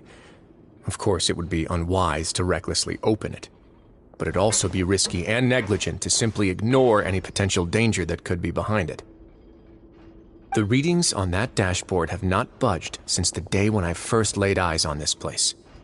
But over the past year, the needle has crept upwards from its original position, likely because some parameter it's been tracking has changed, if only infinitesimally. Normally I would have ignored it, but I happened to have some free time when I noticed it, so I investigated. Any guesses what the reading could be tracking? Very reasonable guesses. I've considered both of those as well. Unfortunately, our dashboard is tracking something less ordinary. The temperature should vary with weather and climate changes, so for something that rarely shifts, the water pressure is more likely. We ran a few tests to increase the pressure from the outside, but the readings didn't change at all. Later on, a few more possibilities occurred to me, such as a potential connection with the primordial sea. I began to make a few preparations based on that hypothesis. Over the past few days, the needle has moved again. With that, and the symptoms that Fremine displayed after leaving the fortress, I can now confidently conclude that the readings represent the concentration of primordial seawater in the seawater nearby. The concentration of primordial seawater? But we're already under the sea! And that is precisely the problem. We're at the bottom of the sea, and now we're surrounded by toxic seawater. Somehow, primordial seawater got mixed in, and the concentration is steadily rising. Yes, that's very likely. But forget about the two of us! Not even Neuvillette knows where the primordial sea could be, much less where we could find and plug a leak. Oh. Oh! Seems like you've figured it out. I believe the primordial sea lies directly beneath this sluice gate. For some reason, the primordial seawater levels have risen significantly, and it's now very close to us. The indicators are now red. Although the gate still stands, some primordial seawater has already leaked out and mixed into the sea around us. If this continues, soon it will no longer be able to hold back the primordial sea at all. Yeah, you know what the legends say. If this place falls, then everyone in Fontaine will be turned into puddles in the span of a night. But that's just too weird! Why would the Fortress of Meripede be built right above a sluice gate for the primordial sea? Your expression tells me you think this might be part of a vast, complicated conspiracy. To be honest, you might find the actual answer may be exceedingly boring. It's just that the secret of the Forbidden Zone had been long forgotten by the nation before I rediscovered it with my research. There's no single founder of the Fortress of Meripede in any traditional sense. What we know about its history has been left to us by the people who used to live here. When the previous Hydro Archon Egeria ruled the land, all convicted criminals from Fontaine were exiled. The people drove the criminals away like a wolf pack chasing away the banished. The criminals received no sympathy of any kind from the people. They were exiled to the desolate seaside, where they experienced only pain, struggle, and the bone-chilling cold. Some of them began to repent, and prayed to the Hydro Archon, asking if there was still anything they could do. The Hydro Archon took pity on them, and said, "You may go guard my secret, deep underneath the waves. And so, leaning on the power of the Hydro Archon, they gathered underneath the sea and began to build a fortress. They became a community down there in the deeps, and over the years helped it to grow. As the number of exiles increased, more and more people joined the community. When the first group of exiles died, they left the yet unfinished fortress to their successors. The Hydro Archon continued to lend her support, allowing the fortress and what it stood for to continue growing ever larger. Before long, this dark underwater fortress became the sinner's only home. And with that, the people here stopped referring to the fortress as a prison. They saw themselves as repenting sinners who would regain their freedom once they had sufficiently redeemed themselves. But as time went on, people also realized that the fortress was a lonely place. Once they had gotten used to life here, they could no longer feel comfortable living in the overworld. Once they had finished serving their sentences, some people left and some others chose to stay. They'd find some idle position and let their withered souls fade away with the ancient secrets of the past. After many, many centuries, few people still remember the reason for the fortress's founding. Now they just see it as an integral pillar of Fontanian society, as the place where criminals deserve to be sent. Now and again, researchers manage to break one law or another and live out their days in the fortress. I learned all this from an elderly historian. Everyone else just thought he'd made it all up. But now you know every part of that history is true. Indeed. It's just as the prophecy says. If this gate fails, then everyone will be dissolved into the sea. To be frank, not really. But sadly, that hasn't stopped this prophecy from proving all too accurate. Prophecies are troublesome things. Just hearing one will create the first wave of panic. Seeing signs of it will bring about the second, and actually witnessing it in real time, the third.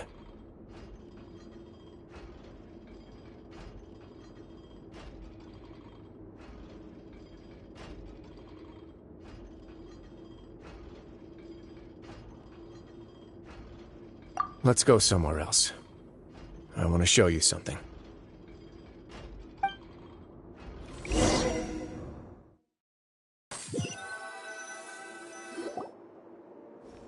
This is it. Your Grace, perfect timing. The results from our last round of experiments have... Wait, Jurier, he's not alone! Huh? Lorvine and Jurier? No need to panic, you two. I've already told them about our plan. What? After you warned us not to tell a single soul about any of this? I'm skeptical as well. Are you sure they are trustworthy? The results speak for themselves, don't they? These two may already know more than you could ever imagine. All right then, if Your Grace insists. They seem harmless enough, so I'll trust them for now. Well, how about some reintroductions? This is Jurier, one of the highest-ranked researchers from the Fontaine Research Institute. He used to work under Edwin. I trust that you've heard of Edwin?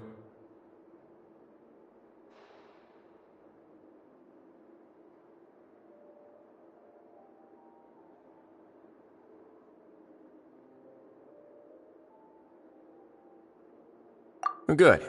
Saves me a bit of time explaining. Edwin's main areas of research were archaeum and gravimeters.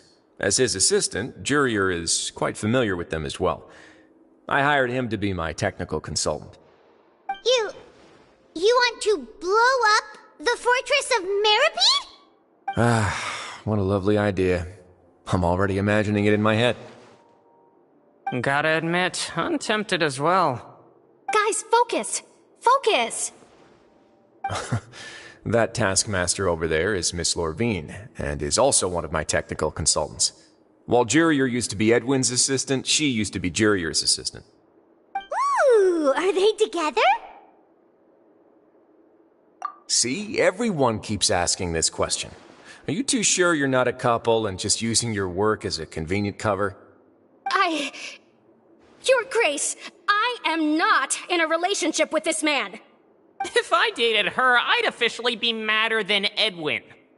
Jeez, forget I said anything then. Follow me.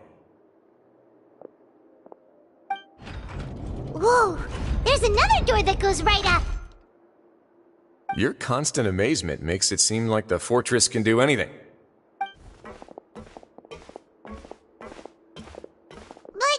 Paimon really thinks everything's super cool!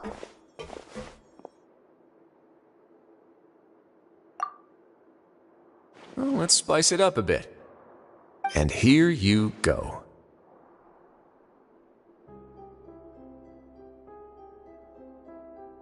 What a huge ship?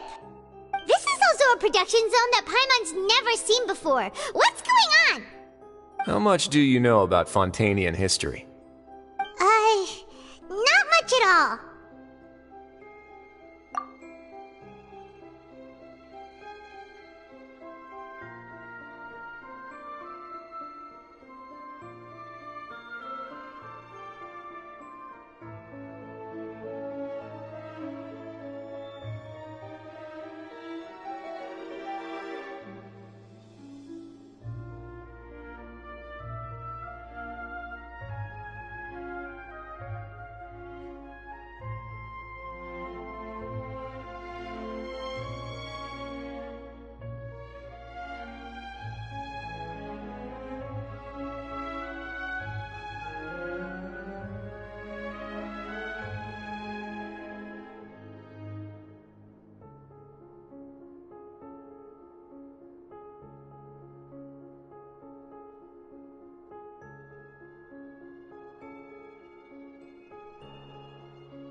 Well, then maybe you haven't heard the story of ancient Lemuria.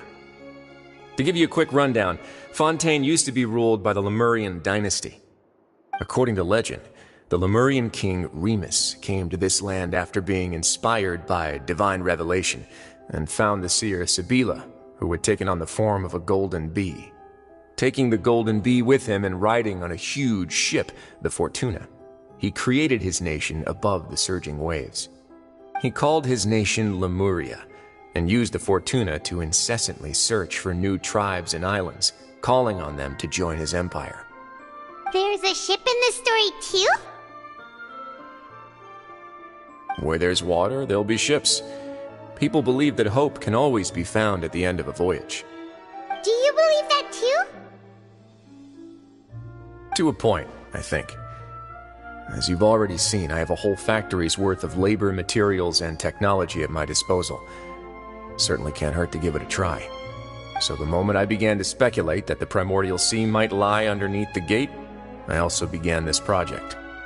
Were you inspired by the legendary Fortuna? Maybe. Fontanians need something to hold on to cope with the impending disaster. Were the workers to find out the truth behind this ship, riots would destroy the fortress faster than any catastrophe. As the fortress's administrator, I'd never make such a reckless call. Alright, that's enough talking for now. I'll need another 3 cups of tea to soothe my throat. Do you have any other questions? Seems like you're good. Come on, I'll take you back.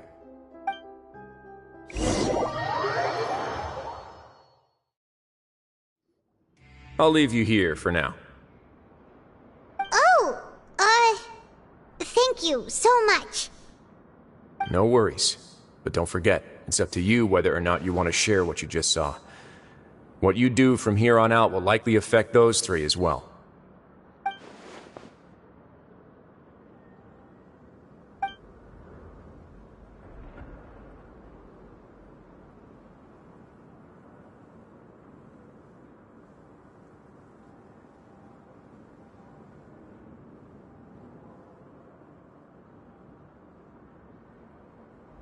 Yeah, we'll put a lot of thought into it for sure.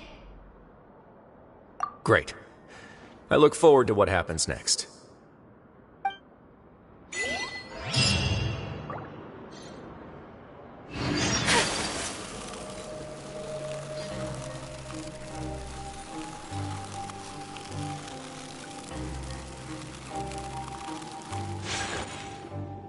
We're back! Welcome back. Do you want a cup of tea? How can you be so much like Risley, always drinking tea? Huh.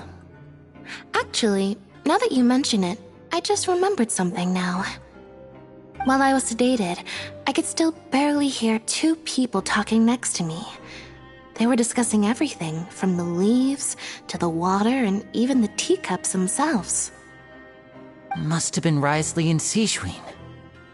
Yeah, I heard one male voice and one female, so it should have been the two of them. They really were just talking about brewing tea. I really can't make sense of this place. So, Traveler, Paimon, were you able to learn anything from Risley? Yeah, he explained everything. Very well. Then, would you mind checking your answers against my speculations? Yeah, I took the time to rest, so I'm feeling a lot more relaxed now. Nobody else is around, and Miss Sijwin is also busy with something or other, so let's just talk here. All right, then I'll posit my theories. I asked myself 3 questions. Firstly, why was Fremine affected by the primordial seawater? It was because he dove into the sea. My theory is, the long-lost primordial sea is probably very close to the fortress of Meripede. Ooh, he's good. He got that right on the first try. That's our Linny. Secondly, Risley's attitude changed dramatically during the course of our stay here. He ignored us completely at first, then suddenly roadblocked us. Why? I spent quite a long time thinking about this. If he has been monitoring the Fatui since the very beginning, he probably ignored us at first because he was hoping we could find Master Child for him. What's more, the Fortress of Meripede is not part of Fontaine's court system, nor does it report to Udex Nervulet. Risley is basically the king of a no-man's land. As long as the fortress doesn't do anything about Master Child's disappearance, Father can use it to pressure the Fontaine authorities. And while the two factions are pitted against each other, Risley will be free to move between the parties of interest. If I had to guess, he probably has something that he's working on himself. It's likely related to the secret of the infirmary, but I just can't think of what it could be. You're super smart. Thanks so much. Then finally, there's the last question. If Risley does have a plan, what could it be? All I know for now is that his plan probably has something to do with the changing nature of the seawater. He's even gotten Cloran to help him out. That can't be the full extent of what he's doing. There's probably a secret passageway behind the block in the infirmary, and there's something big in the fortress that most people here never get to see. He has a bargaining chip, and it could be important enough for Father to deal with him directly. I don't have enough information, so I have no idea what his chip might be. But let me guess. You have the last piece of the puzzle.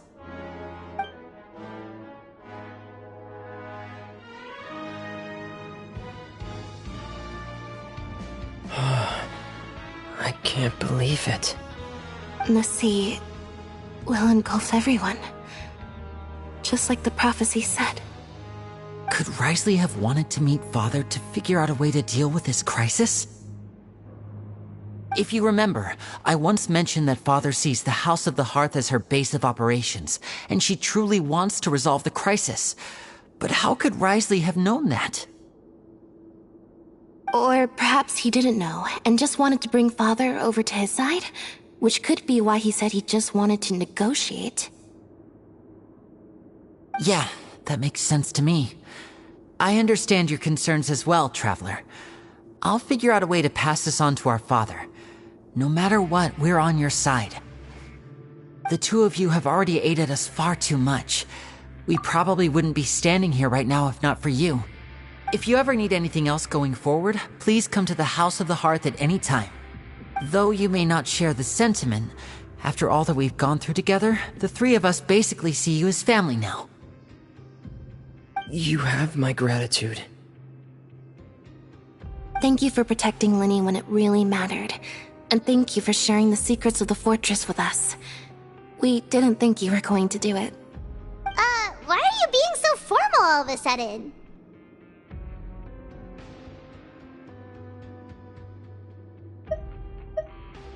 Given your strength, you might not need our help at all. But if you are ever in danger, we will try our best to protect you. Aww, the sound of that makes Paimon feel all warm and safe inside.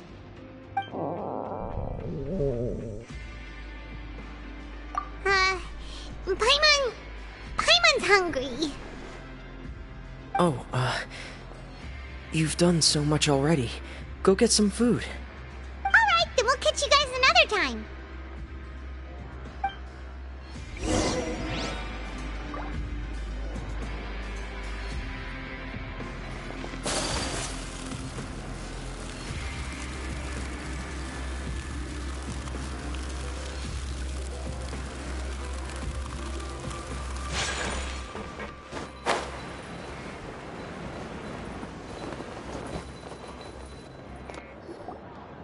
It's time for dinner. Welfare meals now being served at the coupon cafeteria. Come on, let's go pick up ours as well. Traveler and Paimon, over here. Are you here for dinner too, Miss Sijween? And I'm taking the opportunity to prepare Miss Cloran's dinner as well. Huh. You're right. She's actually sitting in the fortress cafeteria. What would you like to eat? Yep, you can. I've already talked to our chef, Mr. Wolsey. It's all on me today, so you can get whatever you'd like.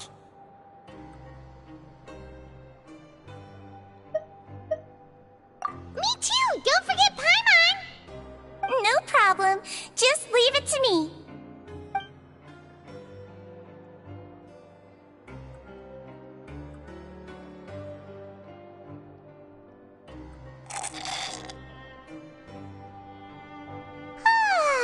So delicious. Is this how it feels to be freeloaders? Wait a second, we did do plenty of work after all. Feeling full yet? How's the food? Delicious. I'm so glad to see you all so happy. Oh, see, the expression on your face just now? The muscle here just moved, which suggests that you're feeling quite relaxed at the moment. Sijween, do you do this to help your patients or to better understand human beings? A bit of both, I suppose. I'm a Melazine, which means I'm very different from human beings. I must know what you're thinking if I want to take good care of you. You're really good at taking care of people. Even though you're so short, you still talk and act like an older sister. Really? You're reminded of an older sister? That's great to hear. Oh, and what did you mean back in Risley's office? When you said that you were protecting Linny and his siblings as well? Oh, that. I just asked His Grace to look out for those children, especially that diver boy. I was getting a bit worried after hearing that something was wrong with the water. Thankfully, Cloran is very strong and managed to save him in the nick of time. His Grace also sealed the pipes after Cloran left, to make sure that Linny wouldn't impulsively chase after his brother. Although the path was blocked, we still stationed some guards there to stop anyone from approaching.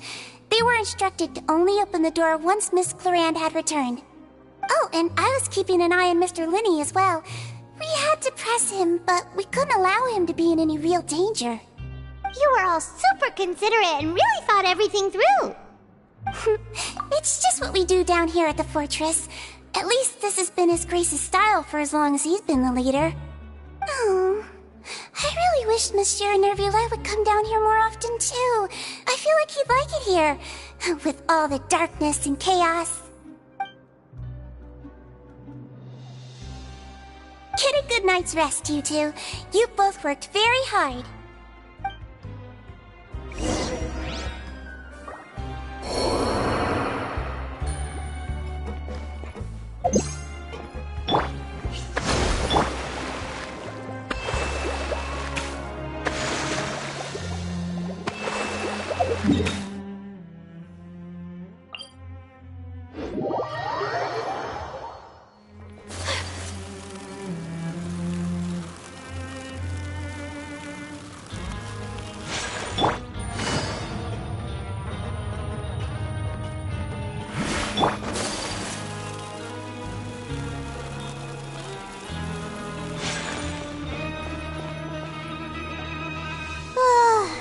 much has happened.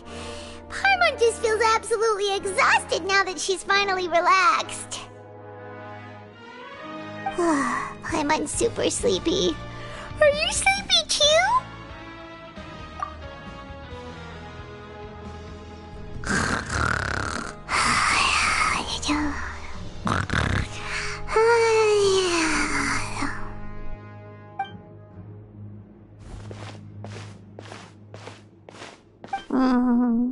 Delicious. Paimon wants seconds for free.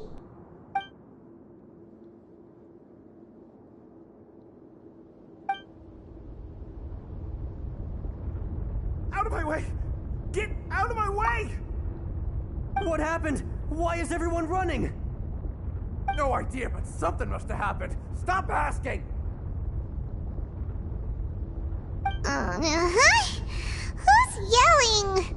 Paimon still wants to sleep.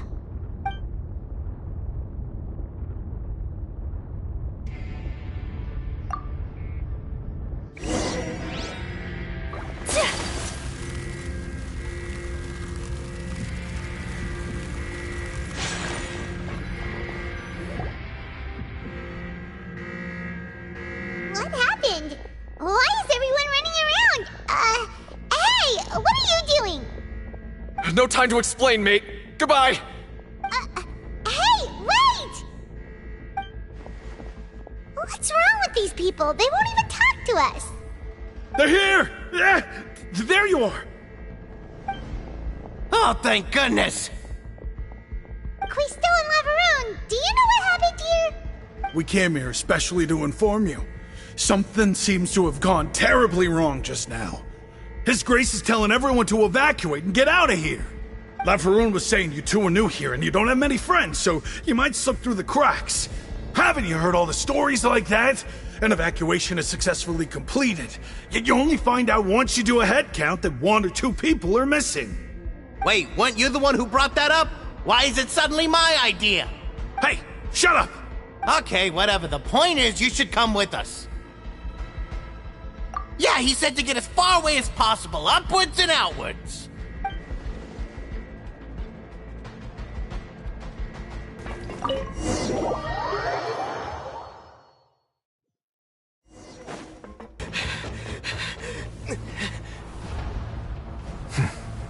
They're here. Just like I said. What happened? Huh.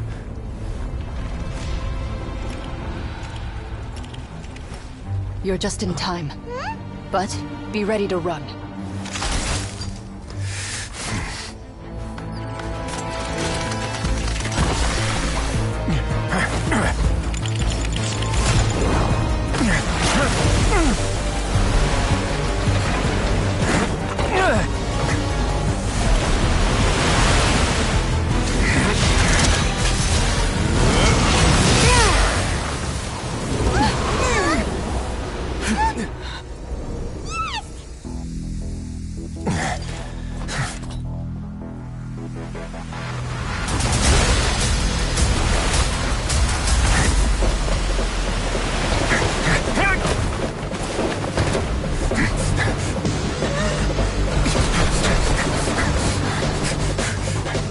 Three, 2, 1.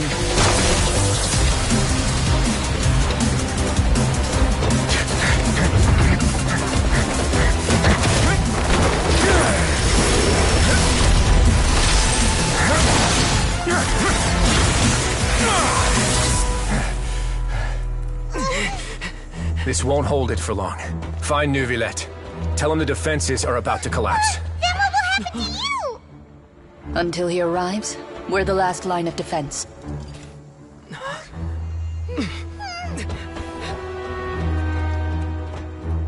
The gate. How long do you think it'll hold? That depends on us.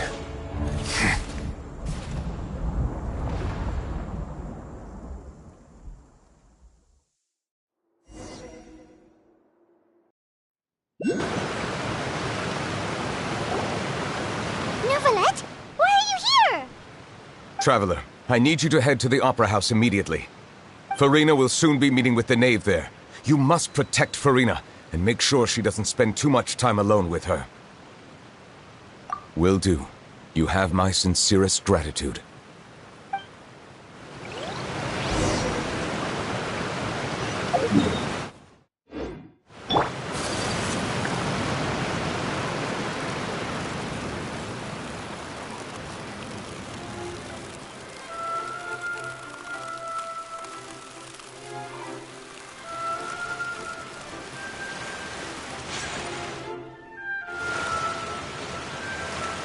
Look!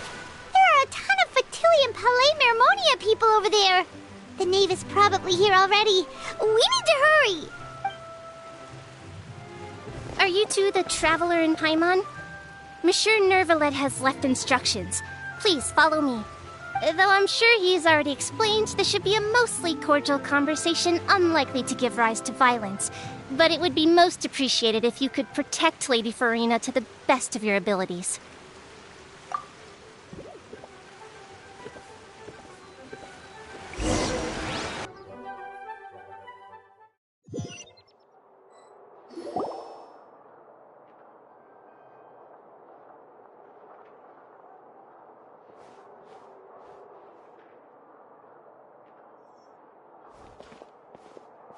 Oh, so you two are the honored guests Miss Farina mentioned. Of course!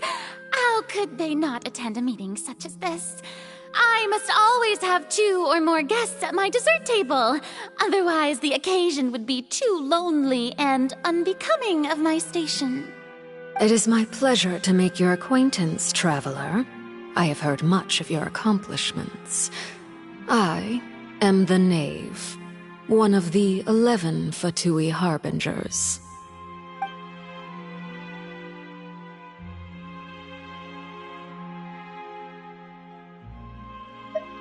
I've already prepared seats for you. Come, sit beside me. Perhaps you two are unaware of how Miss Farina and I do things.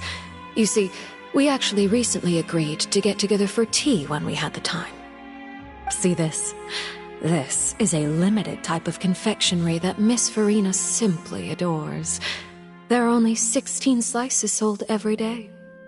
Here, why don't you and Paimon have a taste?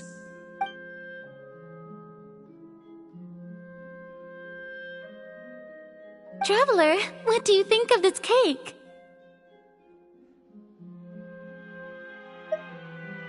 That's good to hear. So what Child said was on the mark after all. You do share a taste in desserts with Farina and I. I wonder how he's doing nowadays. You must have heard, right? He's suddenly gone missing. I'm really worried about his safety, you know. Here's to hoping that he's an excellent swimmer. Since we're talking about him, I feel like I should add something. His martial prowess really looked certainly pretty impressive, yeah.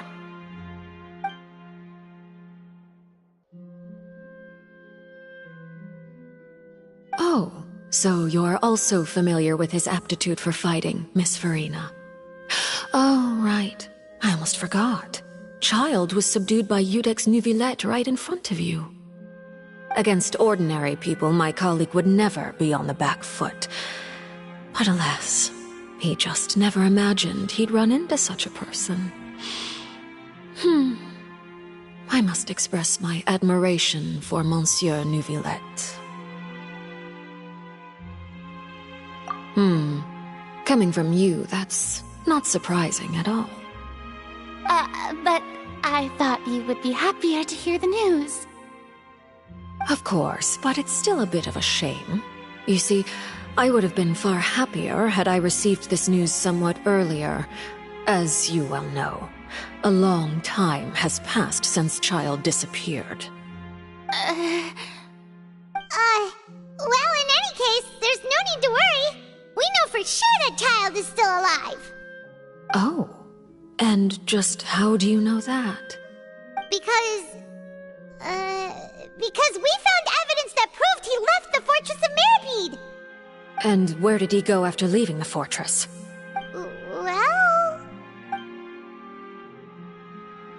The fortress of Meripede lies deep beneath the waves. Unless he pranced right out of the main gate, he must have had to swim for it. Do you have any proof that he surfaced safely?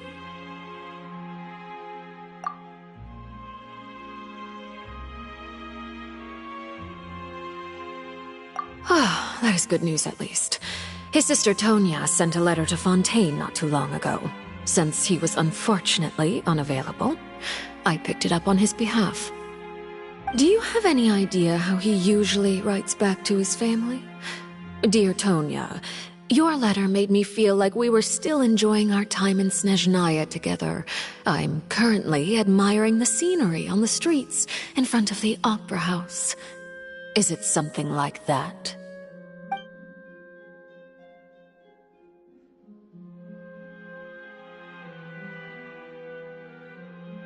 All letters tend to follow the same few formats anyway, right? As long as the contents are accurate, it doesn't matter so much how it's written or how it's worded. Hold on. The water in the teacup is shaking. I suppose this is also a sign of things to come, Miss Farina. Huh? I don't quite understand what you're trying to say. Have we entered into the next stage of the prophecy?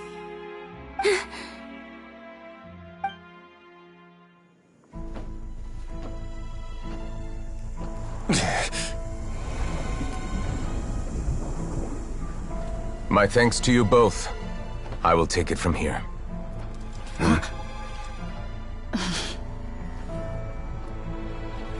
Sure you don't need a hand? Quite sure. Wow. So, what's your secret, huh? Let me guess. Nah, who knows? Maybe it's just your sense of responsibility. Sounds about right.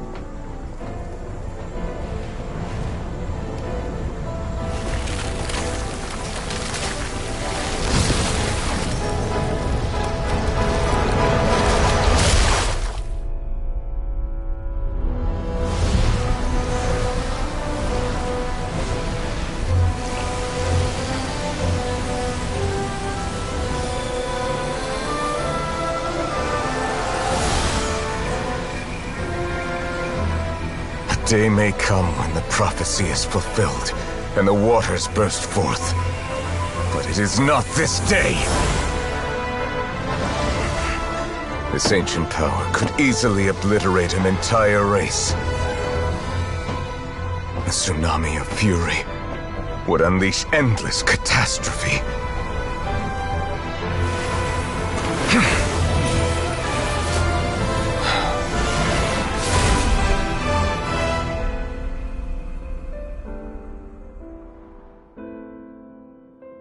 This sentence is too severe.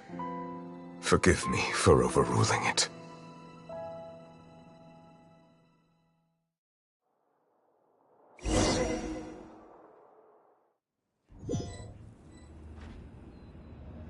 All right. Seems like the problem inside has been suppressed. Let me guess, we're safe for now. Indeed. But only for now. I win this bet. You owe me a present. Very well. It was indeed just as you said. You made a bet? We made a bet on the size of your entourage. Cloran thought you wouldn't come down by yourself. I figured you would have at least brought a few people along for appearance's sake. It appears I underestimated just how confidential the mission was. Shouldn't you have gotten used to confidential missions by now? That's just how the courts operate. So what gift must the loser give? Tea? He already has tons of tea in his office. I'm thinking about a set of legal codices. That wouldn't happen to be a dig at my lack of legal awareness, would it? Well, I'm sure His Grace doesn't consider the fortress to be outside the law. I was under the impression the residents of a place like this would be uninterested in the legal codices. That was obviously a joke. I Anyway, you've still got some unfinished business to attend to in the overworld, correct? No need to stay here if you have a pressing matter. We all know you can't leave Palais Mermonia for long. Thank you. I hope everything went smoothly with the Fatui Harbinger.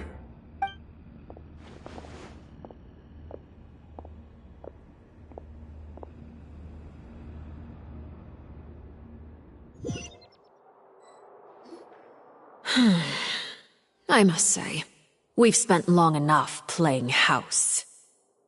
Miss Farina, as the Hydro Archon, I am sure you understand the exact meaning of the phenomenon we just witnessed. Or should I say, that's what I originally thought. But looking at your expression, was I wrong? And you haven't a clue? What are you trying to say? At this point, I don't think there's any more need to speak as diplomatic representatives. Allow me to speak to you now as just a Fontanian.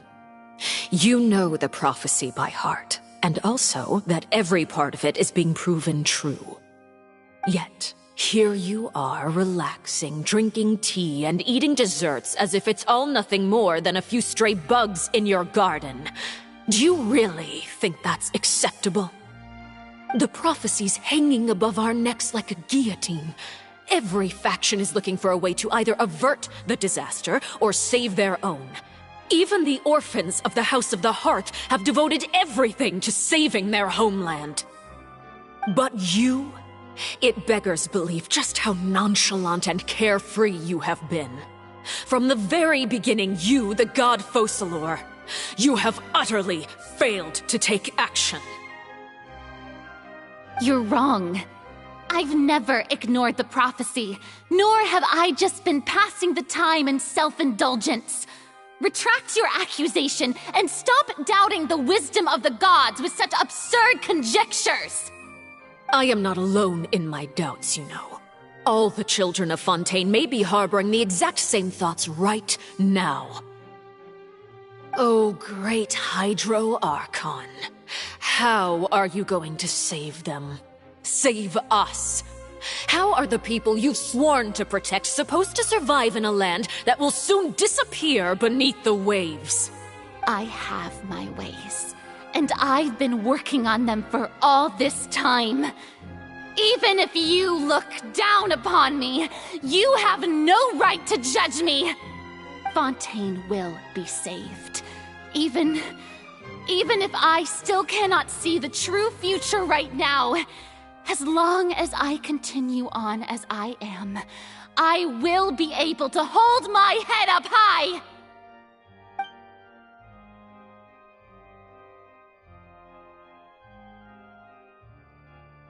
Then I ask you, Miss Farina, just what have you been working on? Where can we see it, and what is it doing to help?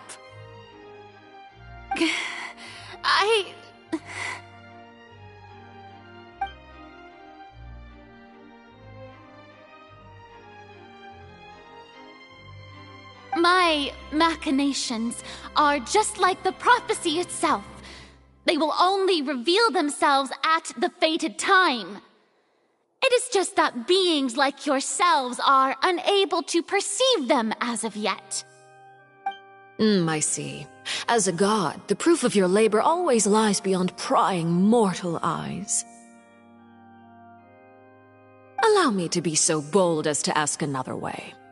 Would it be possible for you to tell us the parts of your plan that are not confidential? Such as your emergency response plan for the impending disaster? An emergency response plan? Oh, that look in your eyes. Have you not even prepared one of those? The emergency response plan is also strictly confidential. Then allow me to jog your memory. Miss Farina, what is the purpose of your Oratrice Mécanique d'Analyse Cardinal? And what do you plan to do with the massive amounts of indemnitium that has accumulated over the years? The Oratrice?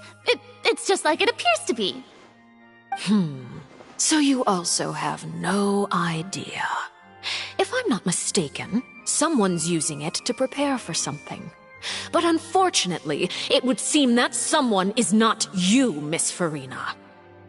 I first caught wind of this when Linny tried to investigate the oratrice in the Opera House.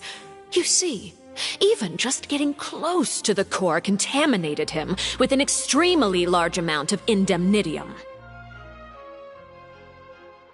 But even if that had nothing to do with you, then what could you possibly be working on, oh great Hydro Archon? Oh, right. I almost forgot. Udex Neuvillette is not at the tea party with us today. Miss Farina, I suppose you must have ordered him away to take care of some troublesome business. Yeah, yes, that's exactly right. Please keep it a secret for me. Of course I will. Although, I must say, Miss Farina, you seem quite insecure without the Udex by your side. Oh, very well. Let's stop that conversation here. There are still a few slices of cake left, so please, help yourselves, everyone.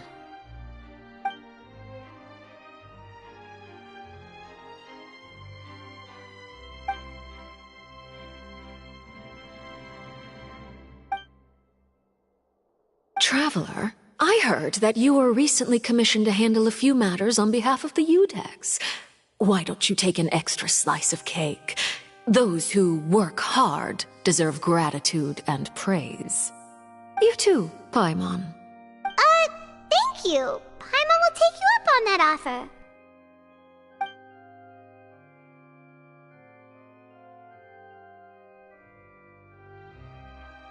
Oh, Paimon's super full. That cake was great. If it's on my tea table, it must be of the highest quality.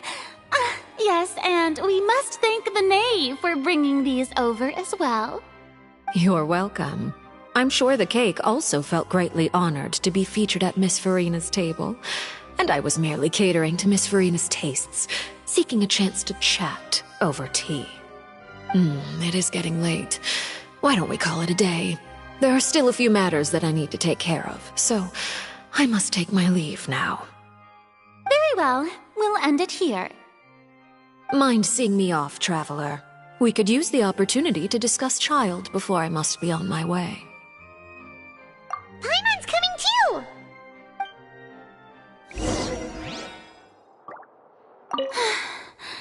The tea party turned out to be even more difficult than I'd imagined. Why are you looking at me like that? Is something the matter? If there's nothing urgent, then I shall be retiring for now.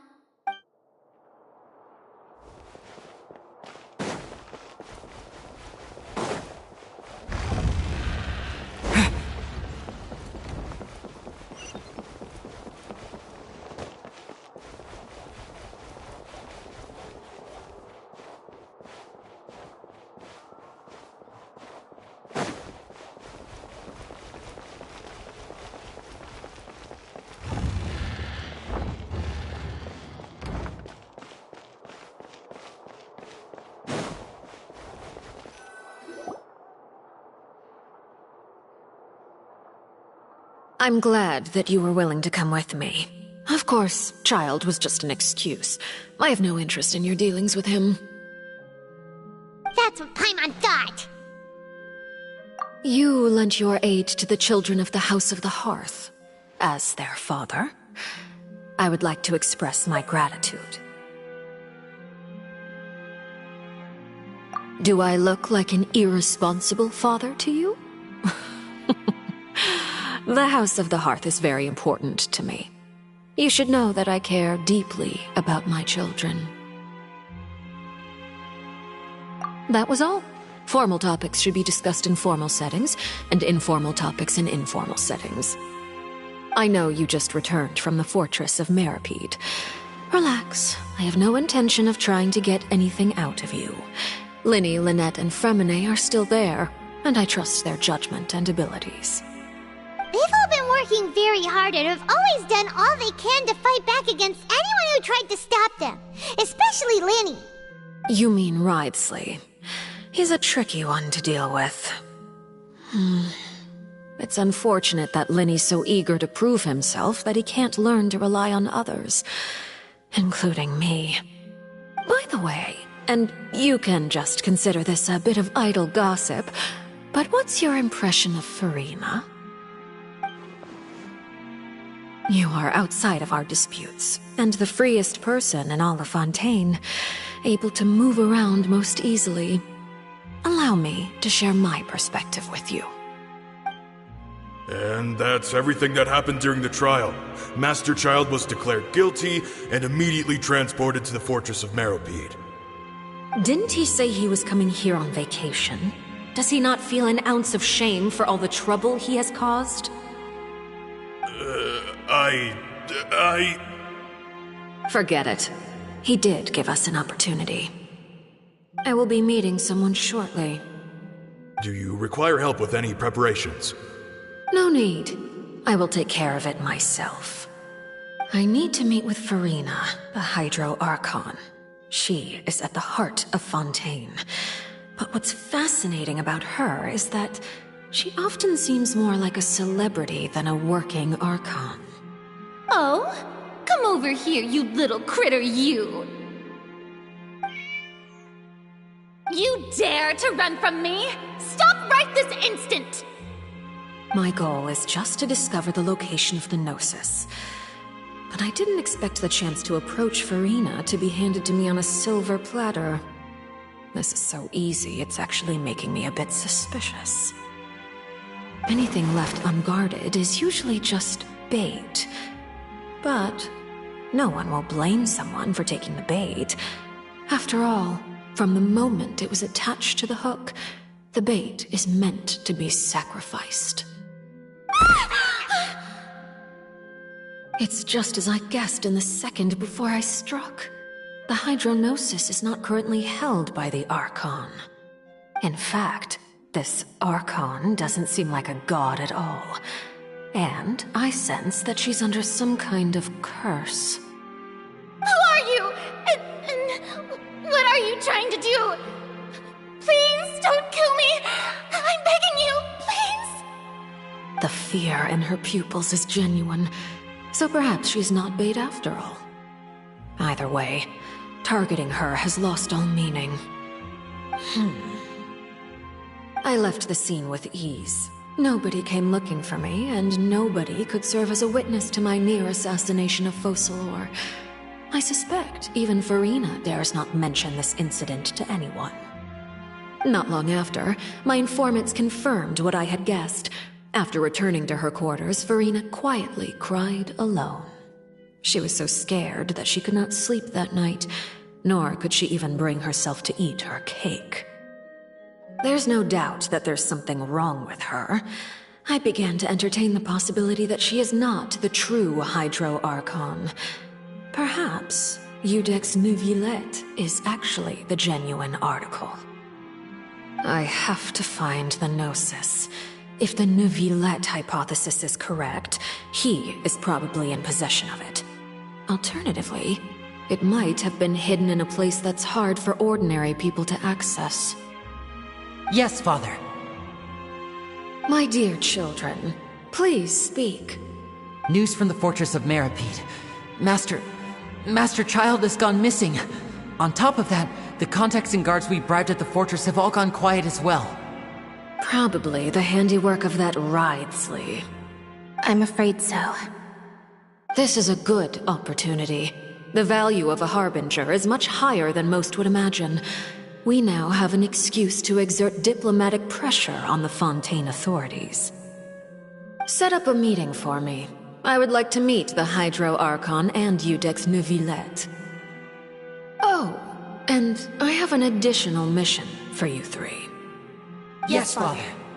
Tartaglia's disappearance was not a part of my plan, but I can use it to make a breakthrough. With this as my excuse, I can ask for an official audience and continue my investigation of Farina and Iudex Neuvillette. The initiative belongs to the House of the Hearth.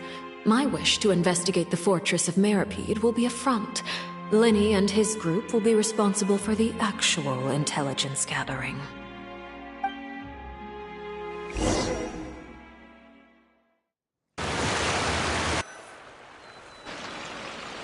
You should know the rest. Lenny's group is quite close to you, so they wouldn't have hidden anything from you.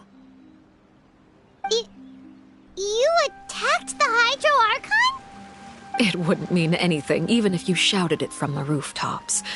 After all, even Farina herself is still pretending that nothing of that sort ever happened.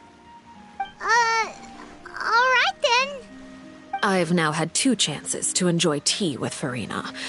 I have to say, the leadership of Fontaine is even more inscrutable than I had imagined. I once surmised that Iudex Neuvillette must be the Hydro Archon, but now, that doesn't seem right to me either. I am a servant of Her Majesty the Tsaritsa. Over my years of service, I've learned how a real Archon conducts and carries themselves. Whether Iudex Neuvillette or Farina, neither fits the bill. It's hard to imagine either of them as the Archon. Of course, that is all just how I feel. Gut feelings often do not require justification.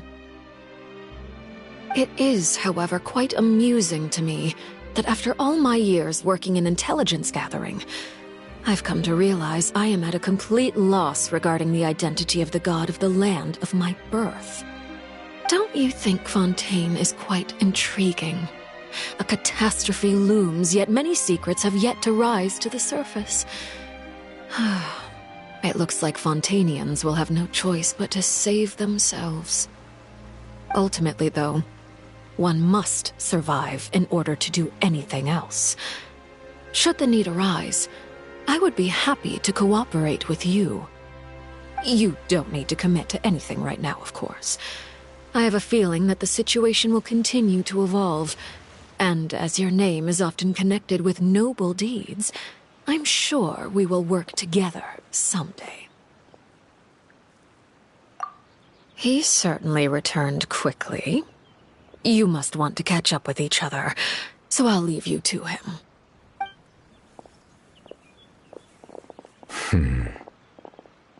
Neuvillette, is it over? For now, yes.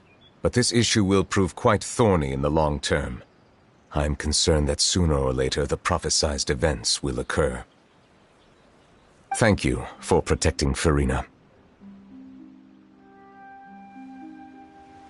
To put it simply, I used my power to force back the Primordial Sea and reseal the sluice gate.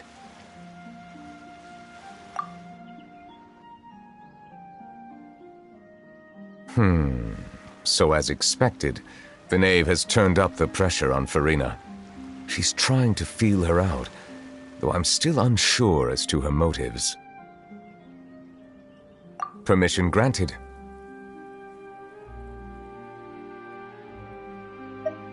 Whoa. It can't be that you're the real Hydro Archon, right? But that's just a speculation on our part, though. You can't tell us? Then that's okay. We can talk about something else. We won't try to force you. You guys in Fontaine are super strange.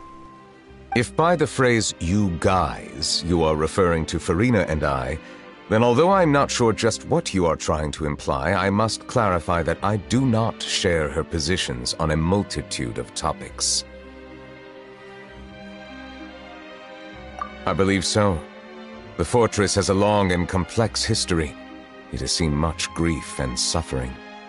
And now, another catastrophe will soon be upon us. I mourn this turn of events.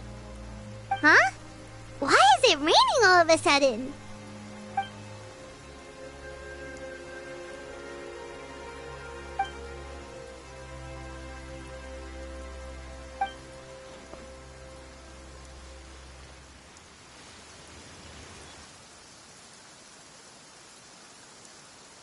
You may be closer to the truth than you think. Oh? And what are you thinking? The dragon of... what? Huh? Please do not be so surprised.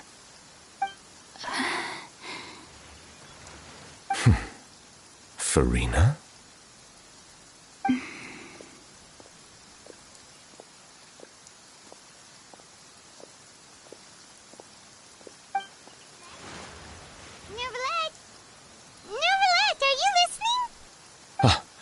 My apologies. We were just guessing randomly. We didn't guess right, did we? You're not actually the Dragon Sovereign of Water, right? Well, if you don't want to confirm or deny... You guessed correctly.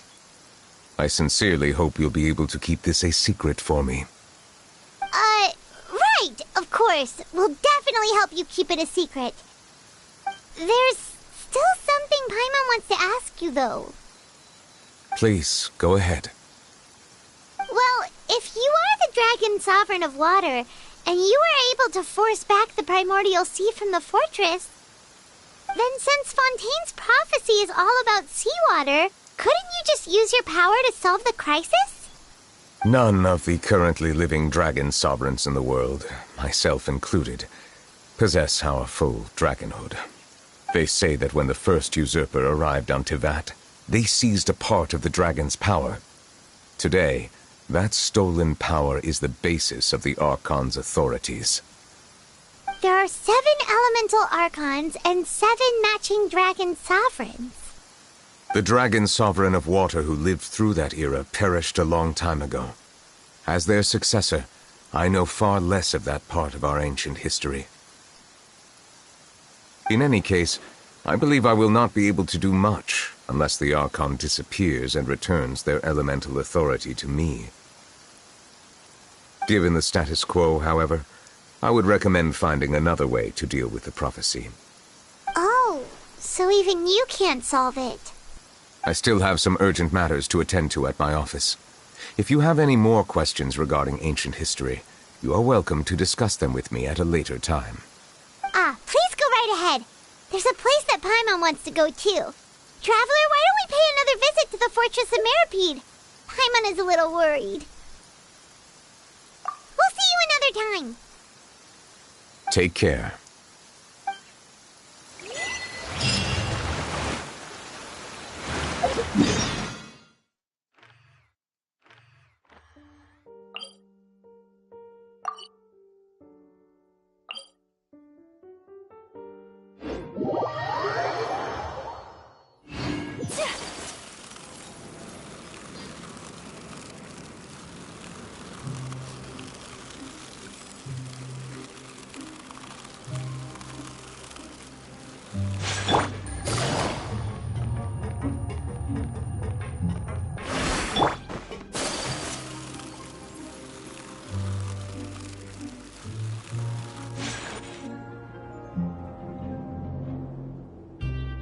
Now guess, what suit will this next card be?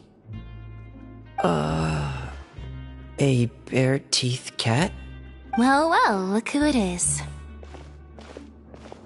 Traveler, Paimon. Hello, everyone. Looks like you're recovering nicely from it, eh? Mm-hmm. Thanks to everyone's support. Oh, right. I managed to work up the courage to thank Miss Clorand in person. Whoa, how did she react? She told me that it was nothing. It was as if saving a life wasn't a big deal to her at all. She also told me not to worry about it. She didn't want to stress you out, that's all. She's right, and it's best not to dwell on it. Yeah. Okay, but check this out. We went back to the Opera House and we met the knave. You met Father? Did she say anything to you? She said a few things that were, a bit hard to understand. And also that she's looking forward to working with us in the future. Her attitude towards you is even better than what we'd imagined. That's fantastic. You should believe her. She has her own way of doing things, and she'll do everything in her power to help those she considers close, which now might also include you. Mm-hmm. Father is very capable, and also trustworthy. Oh, Paimon just remembered that she thought Lenny was a bit too proud as well. She said that you should learn how to rely on others sometimes. Got it. Huh.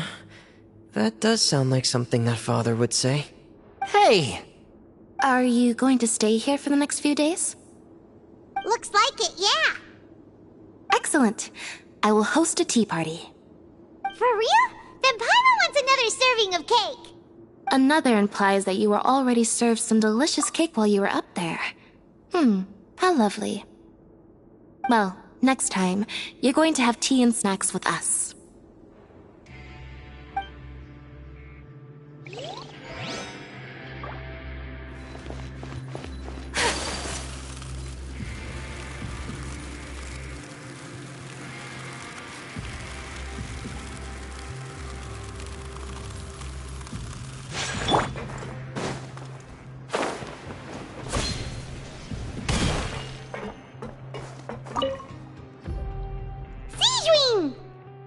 Traveler, Paimon, you're back! Are you still doing alright? Did either of you get hurt? We're fine, but what about you guys? It was such a huge mess. How bad was it? A few people sustained superficial injuries, but that's about the extent of the damage. Monsieur Nervulet paid us a visit. It was all thanks to him that we managed to suppress the crisis for the time being. Of course, we must also thank you for the help you provided. How did Nervulet know that he was needed here? Well, Monsieur Nervulet has strong resonance with the hydro element. When the water level rises, he can feel the waves produced. I ran into the bombshell bros while bandaging the injuries of the wounded. They were mumbling the whole time about how you just ran down without a word. I'm so relieved to see that you're both alright. If you're not too pressed for time, please stay with us a few more days.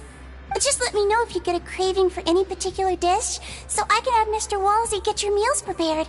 Oh, and please feel free to visit the infirmary for a break at any time. I'd like to take the opportunity to spend some more time observing your facial muscles as well.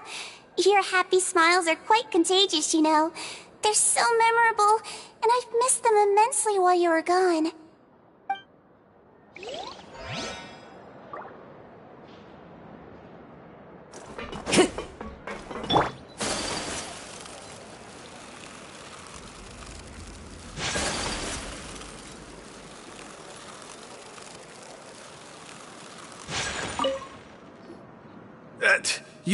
You guys are back? Quisto! Macaroon! You guys didn't get caught and thrown back down here, right? Huh? No, not at all. Ah, and here I thought you'd managed to escape from jail during all the commotion. I'd held you up as legendary jailbreakers, but now you're telling me you just never left? We're sorry, but we just had some business to take care of. All right. There's no need to get caught up in the details. We're just relieved to see you. He was super worried about you, you know. Hey, it wasn't just me. Weren't you super worried as well? Something like that, yeah. I was also transferred to work in the kitchen a few days ago. I can still hear Quisto mumbling to the carrots. Are those two all right? Do you think they made it out alive? Whenever he'd say that, I'd tell him I'm sure they're fine. Wherever they are, they're kicking back with drinks in hand, enjoying the lovely scenery. Hey, there's nothing wrong with worrying about your prison pals. Is there? I mean, considering how they always love listening to all my gossip. These two. They sure are a lot warmer and friendlier than when Paimon first met them. Oh, well, if you say so. I'll be watching you to make sure you finish every last bite.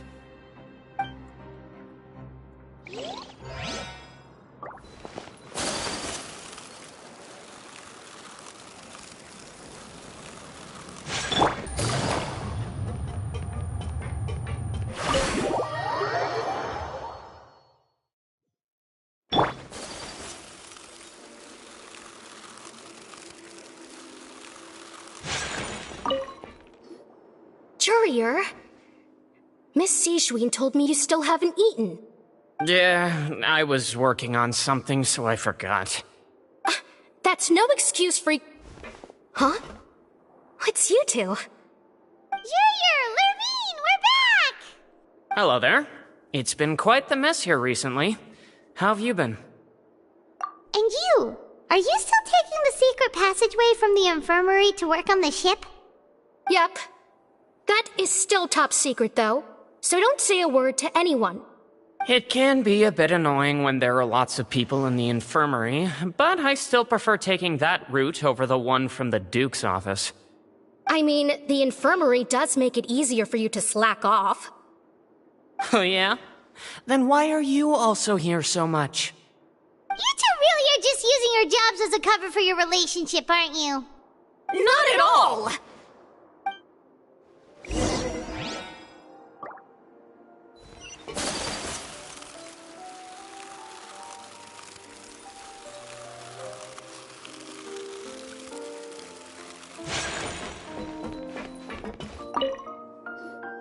Do my eyes deceive me, or did I just see two inmates come back after making it to the surface? Some strange winds blowing of late. We wanted to see how the fortress is doing. Is everything still alright? We're fine, for the most part. Neuvillette came down and took care of the worst of it. If that's the case, why don't you just ask him to stay here? Oh, yeah, what a brilliant plan. Let's go convince the Eudex himself to exchange the Courts of Fontaine for a puddle of water in the middle of nowhere. He came here in a hurry and left without even stopping for a cup of tea.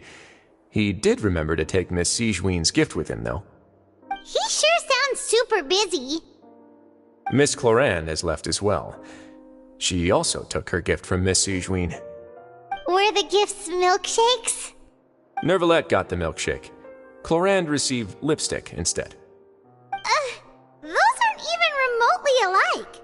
Well, it's Neuvillette's own fault for making Sigewinne worried about his health by working so much. But besides that, our head nurse is still pretty fond of picking out beauty products for the ladies. Oh, and I have some gifts here for you as well. Are these from Sigewinne too? Nope, they're from yours truly.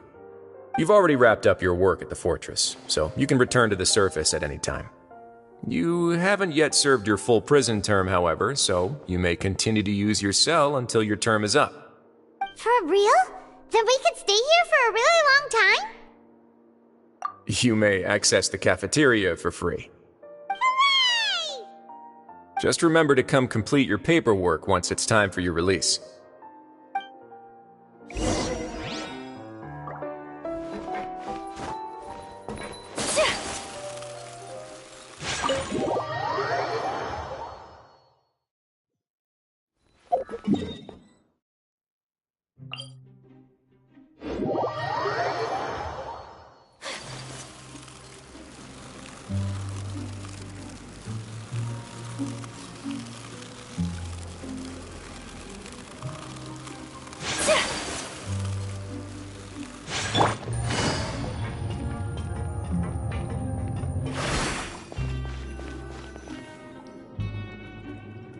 We're back in our cell again. We're no longer prisoners, though, so it really doesn't feel the same. Being free sure feels pretty special now. Huh? How did you know? Hey, that's not true! All right. Okay, Paimon just wanted to say that we really are an amazing duo after all. It's like we've now gone to so many places together and become friends with so many people. We've never stopped traveling or stopped meeting new friends. There are so many bad things in the world, and we're just two people, but we've still been solving problems no matter where we go. Isn't that pretty cool? You're counting Paimon today? Aren't you the only adventurer here? Then let's ask Catherine to give Paimon an adventurer handbook as well. Paimon will also be an adventurer from today forward. Just the thoughts making Paimon giddy. Paimon's gonna crash, so you sleep soon too. The last time we fell asleep here, we woke up to a whole mess outside our cell. The primordial seawater nearly rose up. That was so scary. We should be safe now, right? Alright then, good night to you, traveler.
you.